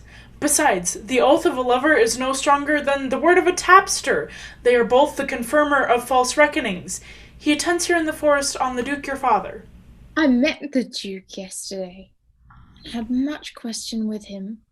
He asked me of what parentage I was. I told him as good as he, so he laughed and let me go. What talk we of fathers, when there is such a man as Orlando? Oh, that's a brave man. He writes brave verses, speaks brave words, swears brave oaths, and breaks them bravely. quite traverse athwart the heart of his lover, as a puny tilter that spurs his horse but on one side breaks his staff like a noble goose. But all's brave that youth mounts and folly guides. Who comes here? Mistress and master, you have often inquired after the shepherd that complained of love, who you saw sitting by me on the turf, praising the proud, disdainful shepherdess that was his mistress. Well, and what of him? If you will see a pageant truly played between the pale complexion of true love and the red glow of scorn and proud disdain, go hence a little, and I shall conduct you, if you will mark it. Oh, come, let us remove the sight of lovers' feet at those in love. Bring us to this sight, and you shall say I'll prove a busy actor in their play. Sweet Phoebe, do not scorn me. Do not, Phoebe, say that you love me not, but say not so in bitterness. The common executioner, whose heart the custom sight of death makes hard, falls not the axe upon the humbled neck, but first begs pardon. Will you sterner be than he that dies and lives by bloody drops? I would not be thy executioner. I fly thee, for I would not injure thee. Thou tell'st me there is murder in mine eye? 'Tis pretty, sure, and very probable that eyes that are the frailest and softest things, who shut their coward gates on atomies, should be called tyrants, butchers, murderers. Well, now I do frown on thee with all my heart, and if mine eyes can wound, now let them kill thee. Now counterfeit to swoon, why now fall down, or if thou canst not, oh, for shame, lie not to say mine eyes are murderers. Well, now show me the wounds mine eyes have made in thee. Scratch thee but with a pin, and there remains some scar of it. Lean but upon a rush, the cicatrice and capable in pressure thy palm some moment keeps. But now mine eyes, which I have darted at thee, hurt thee not, nor, I am sure, there is no force in eyes that can do hurt. Oh, dear Phoebe, if ever, as ever may be near, you meet in some fresh cheek the power of fancy, then shall you know the wounds invisible that love's keen arrows make. But till that time, come not thou near me, and when that time comes, afflict me with thy mocks, pity me not, as till that time I shall not pity thee. And why, I pray you? Who might be your mother, that you insult, exalt, and all at once over the wretched? What though you have no beauty, as by my faith I see no more in you that without candle may go dark to bed? Must you therefore be proud and pitiless? Why, what means this? Why do you look on me? I see no more in you than the ordinary of nature's sail work. Oh, it's my little life. I think she means to tangle my eyes too. No, faith, proud mistress. 'Tis not your inky brows, your black silk hair, your bugle eyeballs, nor your cheek of cream that can attain my spirits to your worship. You, foolish shepherd, wherefore do you follow her, like foggy south puffing with wind and rain? You are 1,000 times a proper man, and she is a woman. It's such fools as you that makes the world full of ill-favoured children. Well, 'tis not her glass, but you that flatters her, and out of you she sees herself more proper than any of her lineaments can show her. But mistress, know yourself, down on your knees, and thank heaven fasting for a good man's love. For I must tell you friendly in your ear, sell while you can, you are not for all markets. Cry the man, mercy, love him, take his offer. Foul is most foul, being foul to be a scoffer. So take her to thee, shepherd. Fare you well. Sweet youth, I pray you, chide a year together. I had rather hear you chide than this man woo. He's fallen in love with your foulness, and she'll fall in love with my anger. If it be so, as fast as she answers thee with frowning looks, I'll sauce her with bitter words. Why look you so upon me? For no ill will, I bear you. I pray you, do not fall in love with me, for I am falser than vows made in wine. Besides, I like you not. Well, if you will know my house, 'tis at the tuft of olives here hard by. Will you go, sister? Shepherd, ply her hard. Come, sister. And shepherdess, look on him better, and be not proud. Though all the world could see, none could be so abused in sight as he. Come, to our flock. Dear shepherd, now I know thy sore of might. Who ever loved that loved not at first sight? Sweet Phoebe, What sayest thou, Silvius? sweet Phoebe, pity me. Why, I am sorry for thee, gentle Silvius. Wherever sorrow is, relief would be. If you do sorrow at my grief and love, by giving love, your sorrow and my grief were both extermined. Thou hast my love. Is not that neighbourly? I would have you. Why, that were covetousness. Silvius, there was a time that I hated thee, and yet it is not that I bear thee love, but since that thou can talk so well of love, thy company, which erst was irksome to me, I will endure, and I'll employ thee too. But do not look for further recompense than thine own gladness that thou art employed. So holy and so perfect is my love, and I in such a poverty of grace, that I shall think it a most plenteous crop to glean the broken ears after the man that the main harvest reaps. Loose now and then a scattered smile, and that I'll live upon. Knowest now the youth that spoke to me a while? Not very well, but I have met him oft, and he hath bought the cottage and the bounds that the old carlet once was master of. Think not I love him, though I ask for him. 'Tis but a peevish boy. Yet he talks well. But what care I for words? Yet words do well when he that speaks them pleases those that hear them. It is a pretty youth, not very pretty, but sure he's proud, and yet his pride becomes him. He'll make a proper man. The best thing in him is his complexion, and faster than his tongue did make offence, his eye did heal it up. He's not very tall, yet for his years he's tall.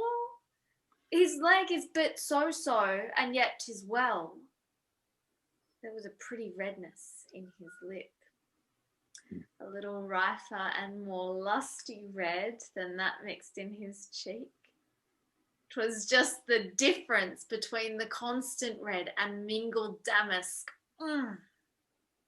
There be some women, Silvius, had they marked him in parcels as I did, would have gone near to fall in love with him. But for my part, I love him not, nor hate him not.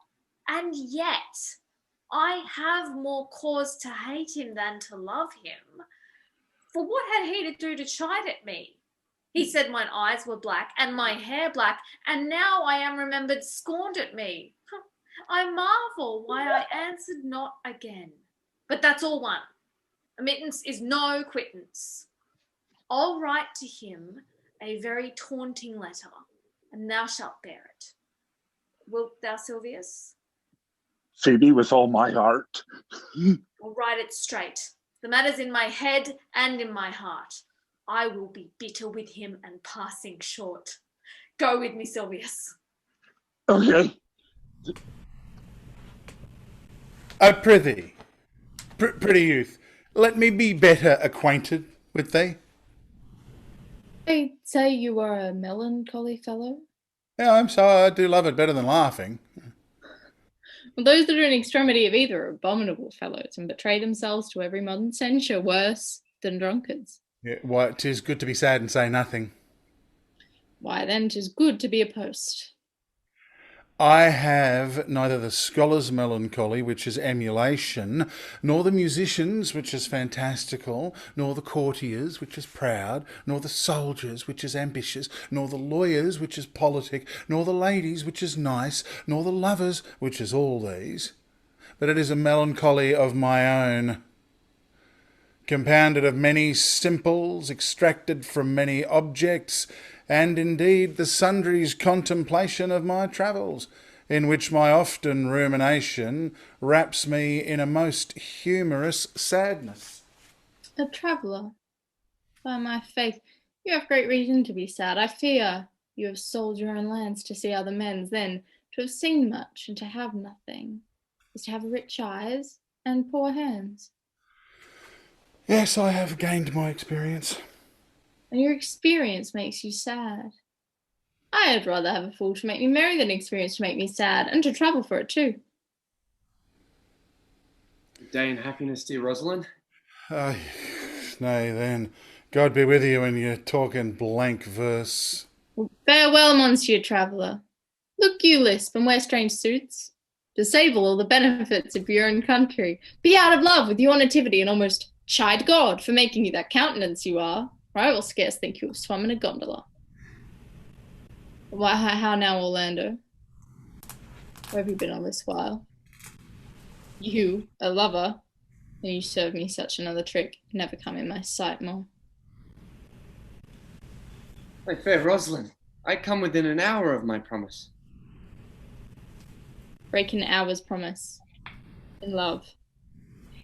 He that will divide a minute into 1,000 parts, and break but a part of the 1,000th part of a minute in the affairs of love, it may be said of him that Cupid hath clapped him on the shoulder. But I'll warrant him heart whole. Pardon me, dear Rosalind. Nay, and you be so tardy. Come no more in my sight. I had as lief be word of a snail. Of a snail? Aye, of a snail, for though he comes slowly, he carries his house on his head. A better jointer, I think, than you make a woman. Besides, he brings his destiny with him. What's that? Why, horns, which such are you fain to be beholding to your wives for, but he comes armed in his fortune, and prevents the slander of his wife. Virtue is no hornmaker, and my Rosalind is virtuous. And I'm your Rosalind. Yeah, it pleases him to call you so, but he hath a Rosalind of a better leer than you. We're me, for now I'm in a holiday humour and like enough to consent. What would you say to me now that I were your very, very Rosalind? I would kiss before I spoke. Nay! You had better speak first, and when you were gravelled, for lack of matter, you might take occasion to kiss. Very good orators when they are out, they will spit, and for lovers lacking God warners matter, the cleanliness shifters to kiss. How if the kiss be denied? But then she puts you to entreaty, and there begins new matter. Who could be out, being for his beloved mistress? Marry, that should you, if I were your mistress, or I should think my honesty ranker than my wit. What of my suit? Not out of your apparel, and yet out of your suit. Am I not your Rosalind? I take some joy to say you are, because I would be talking of her. Well, in her person I say I will not have you. Then in my own person I die. No, faith. Die by attorney. The poor world is almost 6,000 years old, and in all this time there was not any man died in his own person, vid illicit, in a love cause. Troilus had his brains dashed out with a Grecian club, yet he did what he could to die before, and he is one of the patterns of love. Leander, he would have lived many a fair year, though hero had turned none, if it had not been for a hot midsummer night. For good youth, He went but forth to wash him in the Hellespont, and being taken with a cramp, was drowned. And the foolish coroners of that age found it was Hero of Sestos, but these are all lies. Men have died from time to time, and worms have eaten them, but not for love. I would not have my Rosalind, right Rosalind of this mind, for I protest her frown might kill me. By this hand, I will not kill a fly. But come, now I will be your Rosalind, no more coming on disposition. And ask me what you will, I will grant it. Then love me, Rosalind? Yes, faith, will I. Fridays and Saturdays and all. Wilt thou have me? Aye, and 20 such. What sayest thou? Are you not good? Hope so. Why then, can one desire too much of a good thing? Come, sister, you shall be the priest and marry us. Give me your hand, Orlando. What do you say, sister? Pray thee marry us? I cannot say the words. You must begin, will you, Orlando? Go to. Will you, Orlando, have to wife this Rosalind? I will. Aye, but when? Why now, as fast as she can marry us. Well, then you must say, I take thee, Rosalind, for wife. I take thee, Rosalind, for wife. I might ask you for your commission, but I do take thee, Orlando, for my husband. See, there's a girl goes before the priest. And certainly, a woman's thought runs before her actions. So do all thoughts. They are winged. Now tell me how long you would have her after you have possessed her. Forever and a day. Say a day, without the ever. Oh no, Orlando. Men are April when they woo and December when they wed. Maids are May when they are maids, but the sky changes when they are wives. Well, I will be more jealous of thee than a Barbary cock pigeon over his hen. More clamorous than a parrot against rain. More newfangled than an ape, more giddy in my desires than a monkey. I will weep for nothing, like Diana in the fountain, and I will do that when you are disposed to be merry. I will laugh like a hyena, and when thou art inclined to sleep. Will my Rosalind do so? By my life, she will do as I do. Oh, but she is wise. Or else she could not have the wit to do this. The wiser the waywarder. Make the doors upon a woman's wit, and 'twill out at the casement. Shut that, and 'twill out at the keyhole. Stop that, 'twill fly with the smoke out at the chimney. A man that had a wife with such a wit, you might say wit with a wilt. Nay, you might keep that check for it till you meet your wife's wit going to your neighbour's bed. What wit could wit have to excuse that? Marry, to say she came to seek you there. You shall never take her without her answer, unless you take her without her tongue. Oh, that woman that cannot make her fault her husband's occasion, will let her never nurse her child herself, for she will breed it like a fool. These 2 hours, Rosalind, I will leave thee. Alas, dear love, I cannot lack thee 2 hours. I must attend the Duke at dinner. By 2 o'clock, I will be with thee again. I go your ways, go your ways. I knew what you would prove. My friends told me as much, and I thought no less. That flattering tongue of yours won me. 'Tis but one cast away, and so come death. 2 o'clock is your hour. Aye, sweet Rosalind. By my troth, and in good earnest. And so God mend me, and by all pretty oaths that are not dangerous, you break one jot of your promise, or come but 1 minute behind your hour, I will think you the most pathetic who'll break promise, the most hollow lover, and the most unworthy of her you call Rosalind that may be chosen out of the gross band of the unfaithful. Therefore beware my censure, and keep your promise. No less religion than if thou wert indeed my Rosalind. So adieu. Well, time is the old justice that examines all such offenders, and let time try. Adieu. You have simply misused our sex in your love prate. We must have your doublet and hose plucked over your head and show the world what the bird hath done to her own nest. Cuz, my pretty little cuz, that thou didst know how many fathom deep I am in love, but it cannot be sounded. My affection hath an unknown bottom like the Bay of Portugal. Or rather bottomless, that as fast as you pour affection in, it runs out. No, that same wicked bastard of Venus, that was begot of thought, conceived of spleen and born of madness, that blind, rascally boy, that abuses everyone's eyes because his own are out, let him be judge how deep I am in love. I'll tell thee, Aliena, I cannot be out of the sight of Orlando. I'll go find a shadow and sigh till he come. And I'll sleep.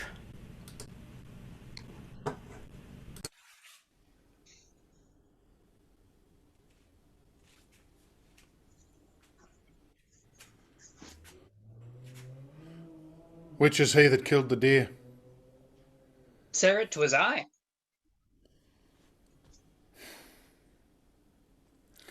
Let's present him to the Duke like a Roman conqueror. And it would do well to set the deer's horns upon his head for a branch of victory. Have you no song, Forester, for this purpose? Yes, sir. Sing it. 'Tis no matter how it be in tune, so it make noise enough.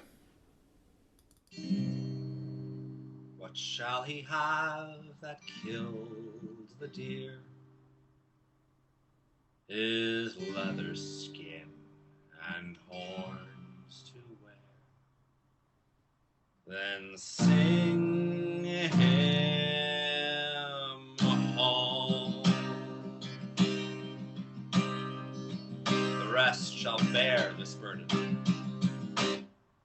Take thou no scorn to wear the horn. It was a crest ere thou wast born. Thy father's father wore it, and thy father bore it. The horn, the lusty horn. It's not a thing to laugh to scorn.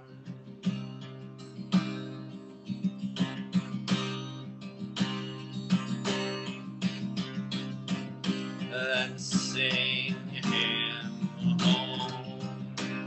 Then sing him home. Then sing him home. Then sing him home.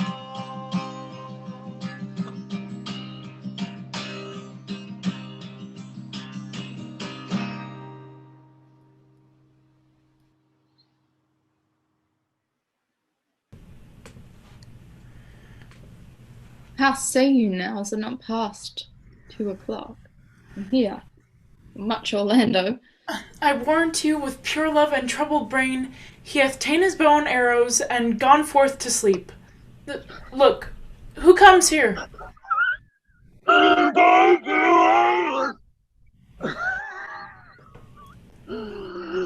My errand is to you, fair youth. My gentle Phoebe did bid me give you this. I know not the contents, but as I guess, by the stern brow and waspish action which she did use as she was writing of it, it bears an angry tenure. Pardon me, I am but as a guiltless messenger.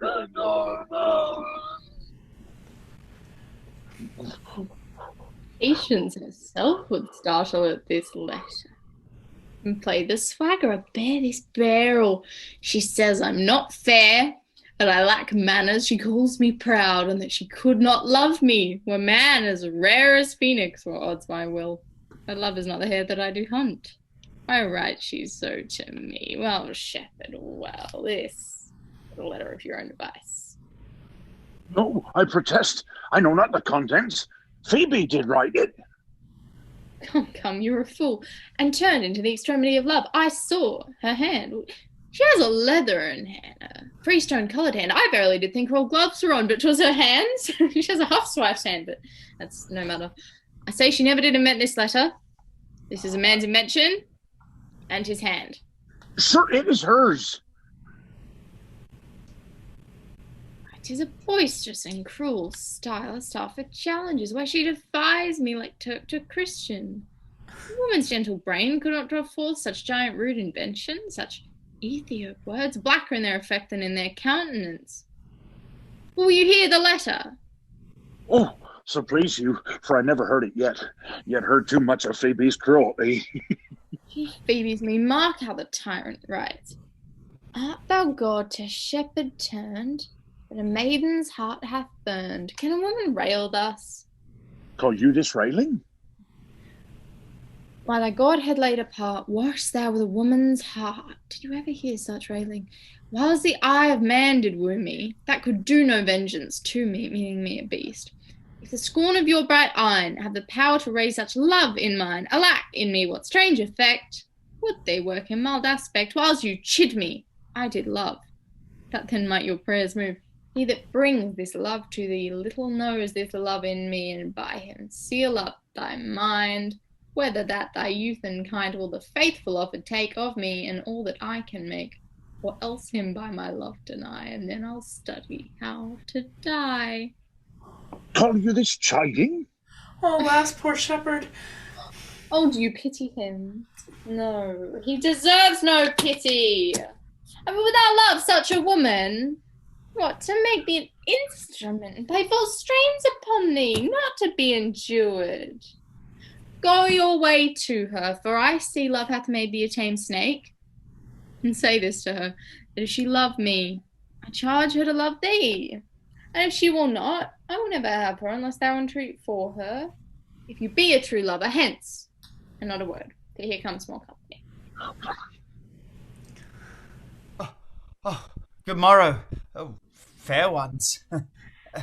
Pray you, if you know, where in the purlieus of this forest stands a sheepcote, fenced about with olive trees? West of this place, down the neighbor bottom, the rank of osiers by the murmuring stream, left on your right hand, brings you to the place. But at this hour the house doth keep itself. There's none within. If that an eye may profit by a tongue, then should I know you by description.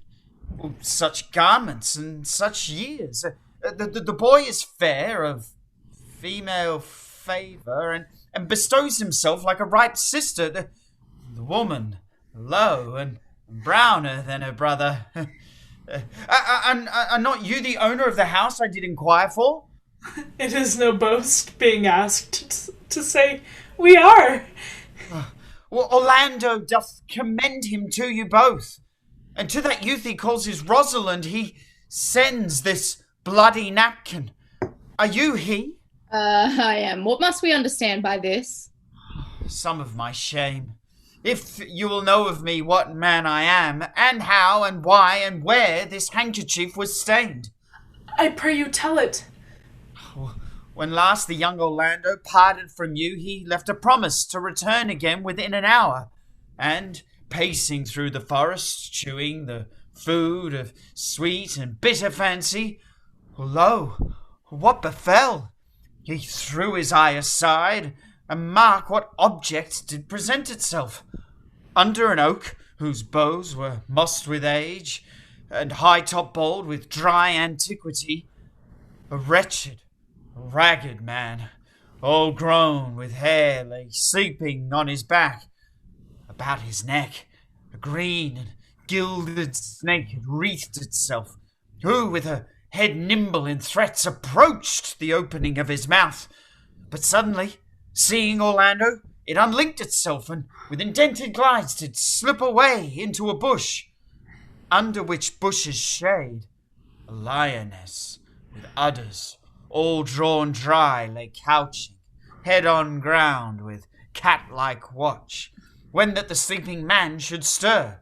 For 'tis the royal disposition of that beast to prey on nothing that doth seem as dead.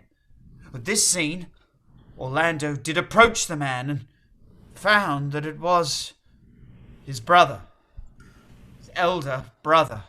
Oh, I have heard him speak of that same brother, and he did render him the most unnatural that lived amongst men. And well he might so do, for well I know he was unnatural. But to Orlando, I mean, did he leave him there? Food to the sucked and hungry lioness? Twice did he turn his back and purpose so, but kindness, nobler ever than revenge, and nature, stronger than his just occasion, made him give battle to the lioness, who quickly fell before him, in which, hurtling from miserable slumber, I awaked. Are you his brother? Was it you he rescued? Was't you that did so oft contrive to kill him? 'Twas I. But 'tis not I. I do not shame to tell you what I was, since my conversion so sweetly tastes, being the thing I am. For the bloody napkin.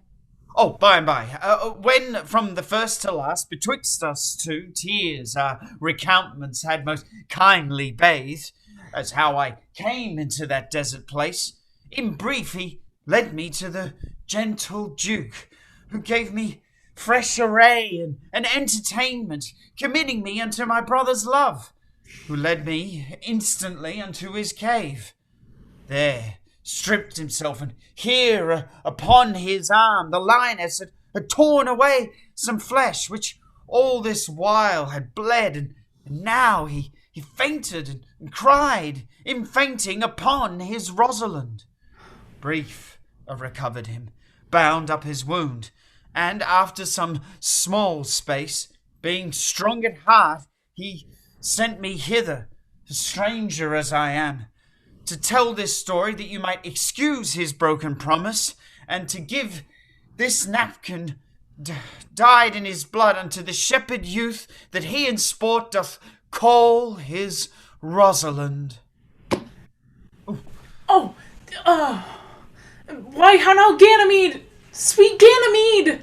But many will swoon when they do look on blood. There's more in it. Cousin Ganymede! Oh, look, he recovers. Oh, I would have were at home. Yes, we'll lead you thither. I pray you, will you take him by the arm? Be of good cheer, youth. You a man. You lack a man's heart. I do so, I confess it. Sirrah, a body would think this was well counterfeited. I pray you, tell your brother how well I counterfeited. I hope. This was not counterfeit. There is too great testimony in your complexion that it was a passion of earnest. Counterfeit? I assure you. Well then, take a good heart and counterfeit to be a man. So I do, but in faith I should have been a woman by right. Come, you look paler and paler. Pray you draw homewards. Good sir, go with us? That will I, for I must bear answer back how you excuse my brother, Rosalind. I shall devise something. But I pray you, commend my counterfeiting to him. Will you go?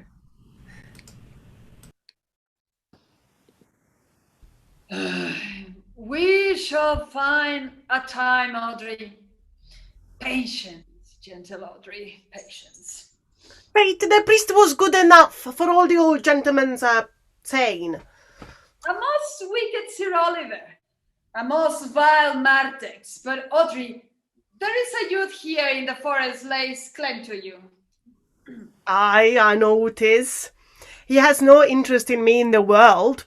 Ah, here comes the man you mean. It is meat and drink to me to see a clown. By my throat, we that have good wits had much to answer for. We shall be flouting, we cannot hold. Good evening, Audrey. Good even. Good evening to you, sir. Good evening, gentle friend. Cover thy head. Cover thy head.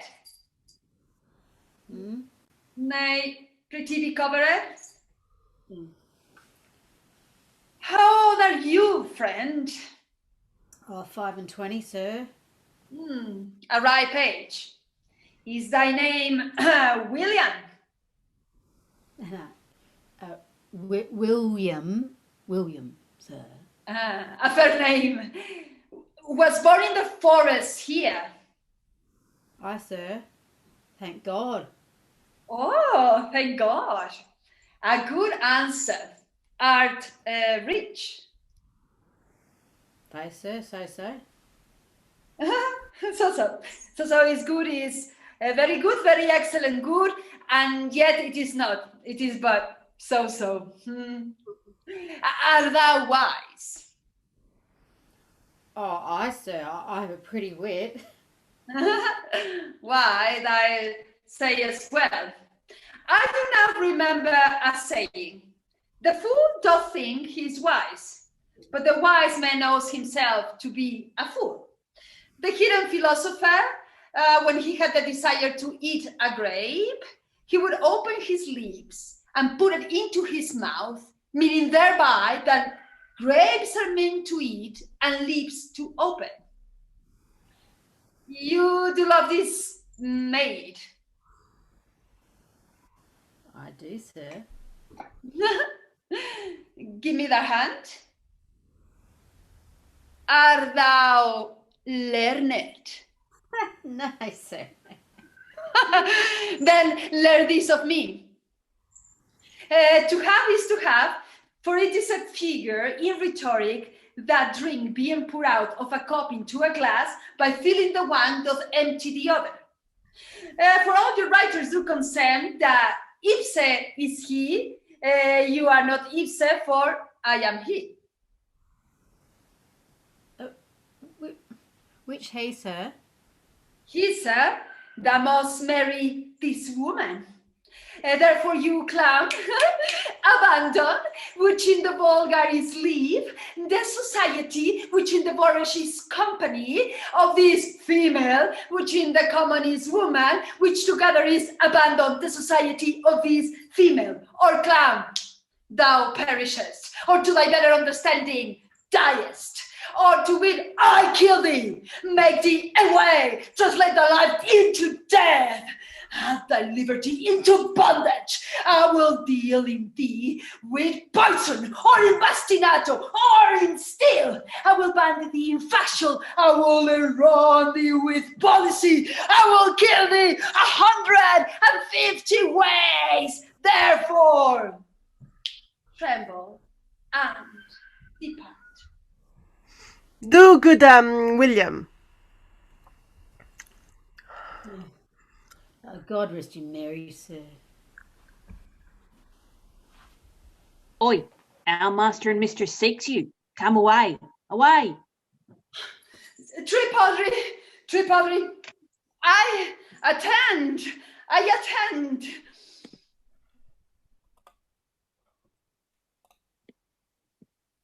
Is it possible that on so little acquaintance you should like her? That but seeing you should love her, and loving woo, and wooing she should grant? And will you persever to enjoy her? Neither call the giddiness of it in question, the poverty of her, the small acquaintance, my sudden wooing, nor her sudden consenting, but say with me, I love Aliena! And say with her that she loves me. Consent with both, that we may enjoy each other. It shall be to your good, for my father's house, and all the revenue that was old Sir Rowland's will I estate upon you, and here live and die a shepherd. You have my consent. Let your wedding be. Thither will I invite the Duke and all's contented followers. Go you and prepare Aliena. Look you, here comes my Rosalind. Oh, God save you, brother. And you, fair sister. Oh, my dear Orlando, how it grieves me to see thee wear thy heart in a scarf. My arm. I thought thy heart had been wounded with the claws of a lion. Wounded it is, but with the eyes of a lady. Did your brother tell you how well I counterfeited to swoon when he showed me your handkerchief? Aye, and greater wonders than that. Oh, I know what you are. Nay, 'tis true. There was never anything so sudden but the fight of two rams. Caesar's Thrasonical brag of I came as I overcame. For your brother and my sister no sooner met but they looked, no sooner looked but they loved, no sooner loved but they sighed, no sooner sighed they asked one another the reason, no sooner they knew the reason they saw the remedy, and in these degrees they have made a pair of stairs to marriage which they will climb incontinent, whilst being continent before marriage. They are in the very wrath of love and will together. Clubs cannot part them. They shall be married tomorrow, and I will bid the Duke to the nuptial.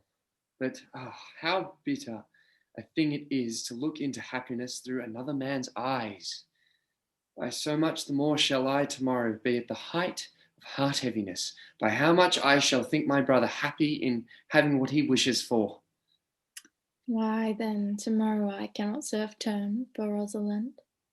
I can live no longer by thinking. I will weary you then no longer with idle talking. Know of me then, for now I speak to some purpose. That I know you are a gentleman of good conceit. And I speak not this that you should bear a good opinion of my knowledge, insomuch as say I know you are. Neither do I labour for a greater esteem than may in some little measure draw belief from you, but to do yourself good and not to grace me. Believe then, if you please, that I can do strange things. I have, since I was 3-year-old, conversed with a magician, most profound in his art, and yet not damnable. If you do love Rosalind, so near the heart as your gesture cries it out, when your brother marries Aliena, shall you marry her? I know into what straits of fortune she is driven. It's not impossible to me, if it appear not inconvenient to you, to set her before your eyes tomorrow, human as she is and without any danger. Speakest thou in sober meanings? Oh, by my life I do, which I tender dearly, though I say I'm a magician. Therefore put you in your best array, bid your friends, for if you shall be married tomorrow, you shall, and to Rosalind, if you will. Oh, look, here comes a lover of mine, and a lover of hers. Youth, you have done me much ungentleness to show the letter that I writ to you. I cannot if I have. It's my study to seem despiteful and ungentle to you. You were there followed by a faithful shepherd. Look on him. Love him. He worships you. Good shepherd, tell this youth what 'tis to love. It is to be all made of sighs and tears, and so am I for Phoebe. And I for Ganymede. I for Rosalind. And I for no woman. It is to be all made of faith and service, and so am I for Phoebe. And I for Ganymede. I for Rosalind. And I for no woman. It is to be all made of fantasy, all made of passion, and all made of wishes, all adoration, duty, and observance, all humbleness, all patience, and impatience, and purity, all trial, all observance, and so am I for Phoebe. And so am I for Ganymede. So am I for Rosalind. And so am I for no woman. If this be so, why blame you me to love you?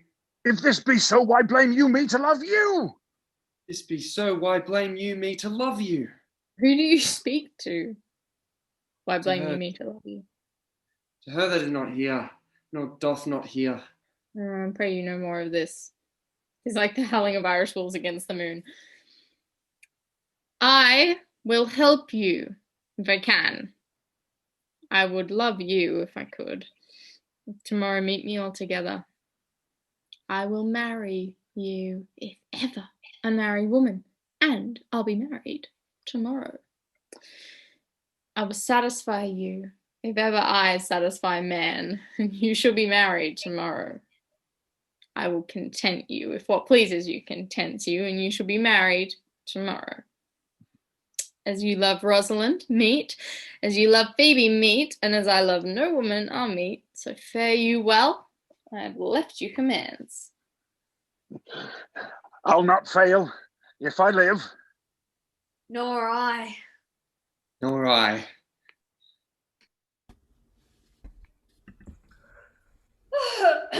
Tomorrow is a joyful day, Audrey.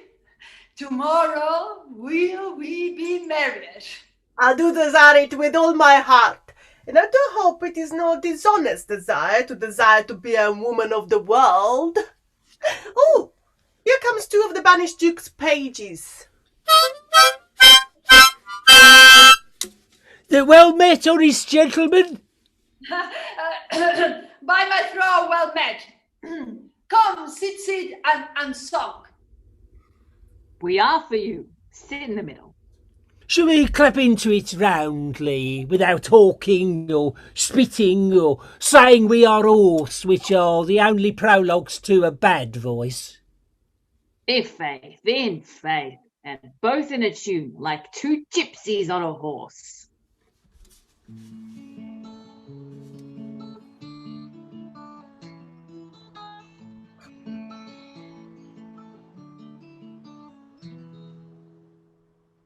Was a lover and his lass, with a hey and a ho and a hey nonny no, that o'er the green cornfields did pass, with a hey and a ho and a hey nonny no.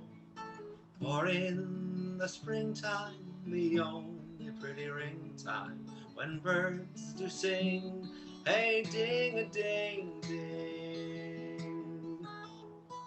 Sweet lovers love the spring.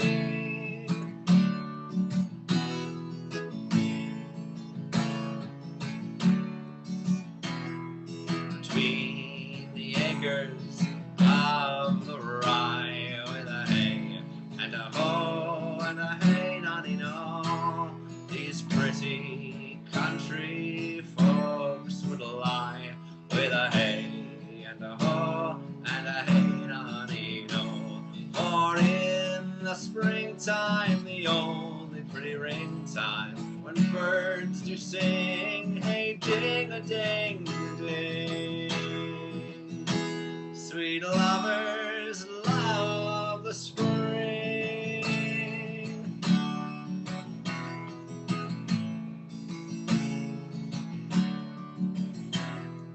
This carol that they began that hour, with a hey and a ho and a hey nonny no, how that a life was but a flower, with a hey and a ho and a hey nonny no.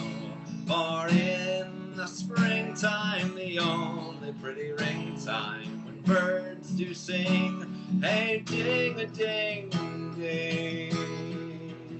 Sweet lovers love the spring.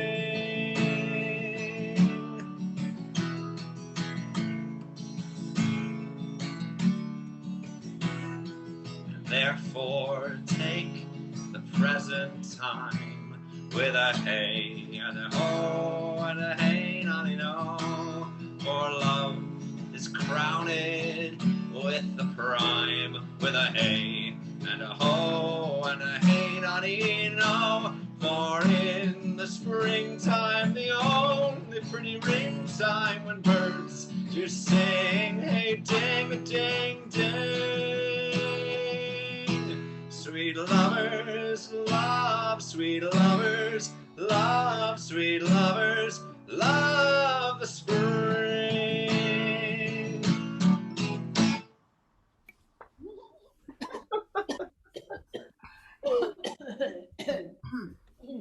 Truly, gentlemen, though there was not great matter in the ditty, yet the note was very untunable. You are deceived, sir. We kept time. We lost not our time.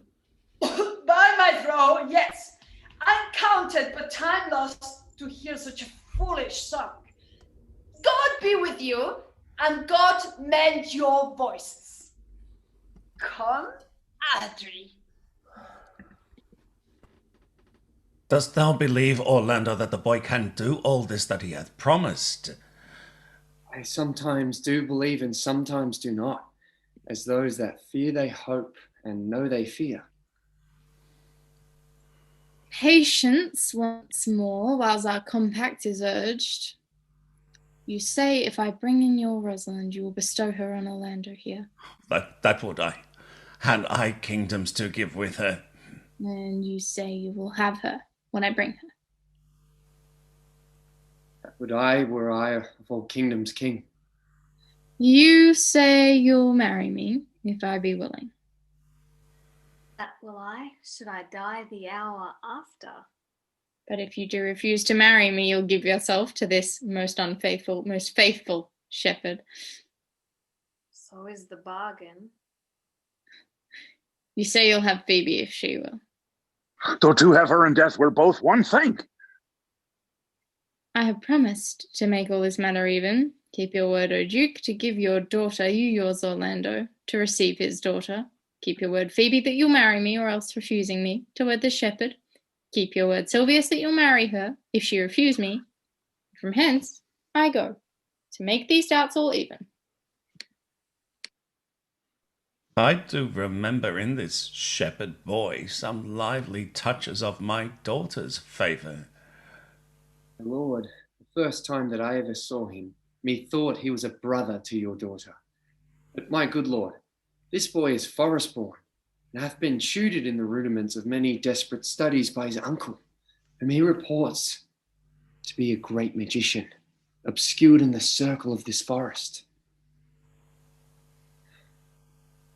There is sure another flood toward, and these couples are coming to the ark. Here comes a pair of very strange beasts, which in all tongues are called fools. Salutations and greetings to you all. Good my lord, bid him welcome. This is the motley-minded gentleman that I have so often met in the forest. He hath been a courtier, he swears. If any man doubt that, let him put me to my purgation. I have trod a measure, I have flattered a lady, I have been politic with my friend, smooth with my enemy, I have undone 3 tailors, and have had 4 quarrels, and liked to fought one. And how was that turn up? Oh, faith, we met and found that the quarrel was upon the 7th cause. How 7th cause? Good my lord, like this fellow. I like him very well. Good audio, sir. I desire you of the like. I present here, sir, amongst the rest of the country natives, to swear and to forswear, according as marriage binds and blood breaks, a poor virgin, sir, an ill-favored thing, sir, but my own, a poor humor of mine, sir, to take that no man else will. Rich honesty dwells like a mice, sir, in a poor house, as your pearl in your foul oyster. By my faith, he is very swift and sententious. According to the fool's bolt, and such those said diseases. But for the 7th cause, how did you find quarrel on the 7th cause? Upon a lie 7 times removed. Bear your body more seeming or dream. As though, sir, I did dislike the cut of a certain courtier's beard. He sent me word if I said his beard was not cut well. He was in the mind it was. This is called the retour courteous. If I sent him word again it was not cut well, he would send me the word he cut it to please himself. This is called the quip modest. If again it was not well cut, he disabled my judgment. This is called the reply churlish. If again he was not cut well, he would answer, I spake not true. This is called the reproof valiant. If again he was not well cut, he would say, I lied.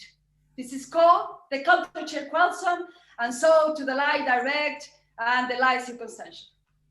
And how oft did you say his beard was not well cut? I durst go no further than the lie circumstantial, nor he does not give me the lie direct. So we measure it swords and parted. Right. Can you nominate, in order now, the decrees of the lie? Oh, sir, we quarrel in print, by the book, as you have book for good manners. I will name you the degrees. The first, the return courteous. The second, the quick modest. The third, the reply churlish. The fourth, the return valiant. The fifth, the counter check quarrelsome. The sixth, the lie with circumstance. The seventh, the lie direct. All these you may avoid, but the lie direct. And you may avoid that too with an if.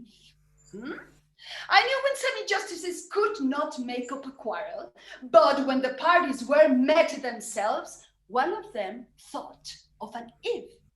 As, if you said so, then I said so.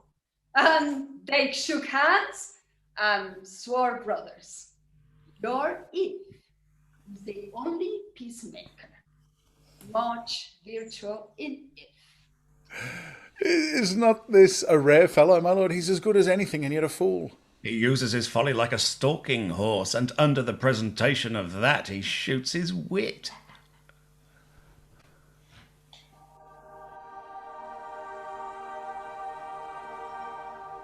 Even atone together. Good Duke, receive thy daughter. Hymen from heaven brought her. Yea, brought her hither, that thou mightst join her hand with his, whose heart within his bosom is. To you I give myself, for I am yours. To you I give myself, for I am yours. If there be truth in sight, you are my daughter. There be truth in sight, you are my Rosalind. If sight and shape be true, why then, my love, adieu. I'll have no father if you be not he. I'll have no husband if you be not he. Nor ne'er wed woman if you be not she. Be so, I bar confusion. 'Tis I must make conclusion of these most strange events. Here's 8 that must take hands to join in Hymen's bands, if truth holds true contents. You and you no cross shall part. You and you are heart in heart. You to his love must accord, or have a woman to your lord. You and you are sure together as the winter to foul weather. Whiles a wedlock hymn we sing, feed yourselves with questioning, that reason wonder may diminish, how thus we met, and these things finish.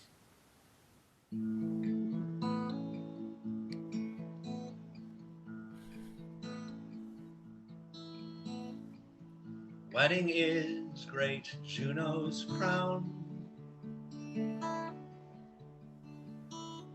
Oh, blessed bond, board and bed. 'Tis Hymen peoples every town. High wedlock then be honoured. Honour, high honour and renown to Hymen, God of every town. Honour, high honour and renown to Hymen, God of every town. To Hymen, God of every town. To Hymen, God of every town. Oh, my dear niece, welcome thou art to me, even daughter welcome in no less degree. I will not eat my word. Now thou art mine, thy faith, my fancy to thee doth combine. Let me have an audience for a word or two. I am the second son of old Sir Roland, that bring these tidings to this fair assembly. Duke Frederick, hearing how that every day men of great worth resorted to this forest, addressed a mighty power which were on foot in his own conduct, purposely to take his brother here and put him to the sword. And to the skirts of this wild wood he came, where, meeting with an old religious man, after some question with him, was converted, both from his enterprise and from the world, his crown bequeathing to his banished brother, and all their lands restored to them again that were with him exiled. This to be true, I do engage my life. Welcome, young man, thou offerest fairly to thy brother's wedding. To one his lands withheld, and to the other a land itself at large, a potent dukedom. But first, in this forest, let us do those ends that here were well begun and well begot. And after, every of this happy number that have endured shrewd days and nights with us shall share the good of our returned fortune according to the measure of their states. Meantime, forget this new-fallen dignity, and fall into our rustic revelry. Play, music, and you brides and bridegrooms all, with measure heaped in joy to the measure's full. By your patience, if I heard you rightly, the Duke hath put on a religious life, and thrown into neglect the pompous court. He hath. To him will I. Out of these convertites there is much matter to be heard and learned. You to your former honour I bequeath. Your patience and your virtue well deserves it. You to a love that your true faith doth merit. You to your land and love and great allies. You to a long and well-deserved bed. And you to wrangling, for thy loving voyage is but for 2 months victualled. So to your pleasures I am for other than for dancing measures. Stay, JAQUES, stay. To see no pastime, I. What you would have, I'll stay to know at your abandoned cave. Proceed. Proceed. We will begin these rites, as we do trust they'll end, in true delights.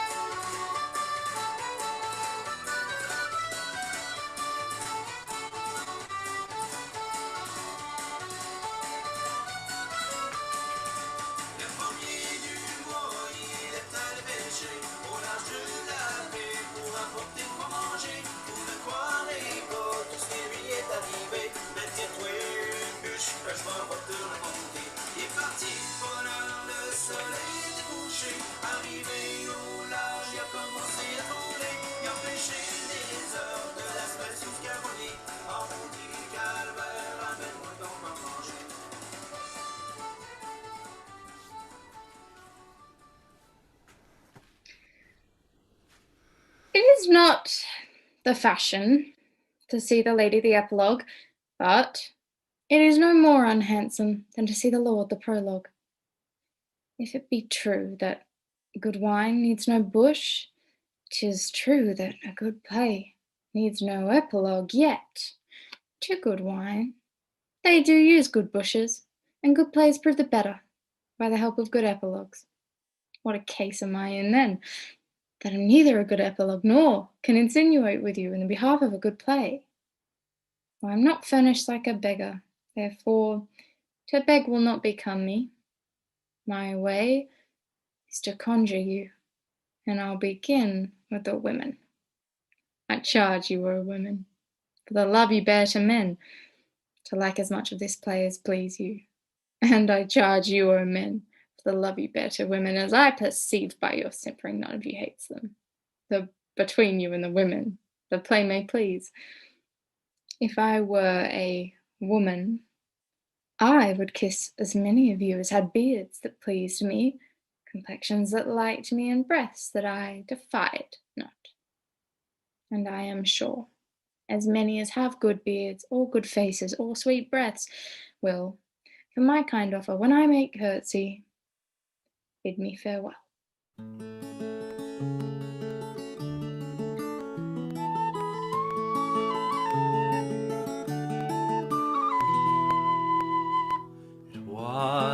lover and his lass, with a hey and a ho and a hey nonny no, and o'er the green cornfields did pass, with a hey and a ho and a hey nonny no. For in the springtime, the only pretty ring time, when birds do sing, hey ding-a-ding-ding. Sweet lovers love the spring.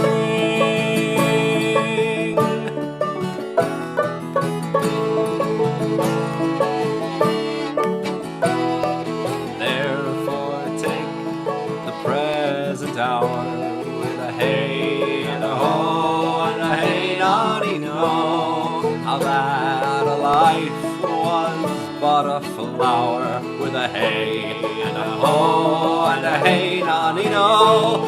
For in the springtime, the only pretty ring time, when birds do sing, hey ding-a-ding-ding.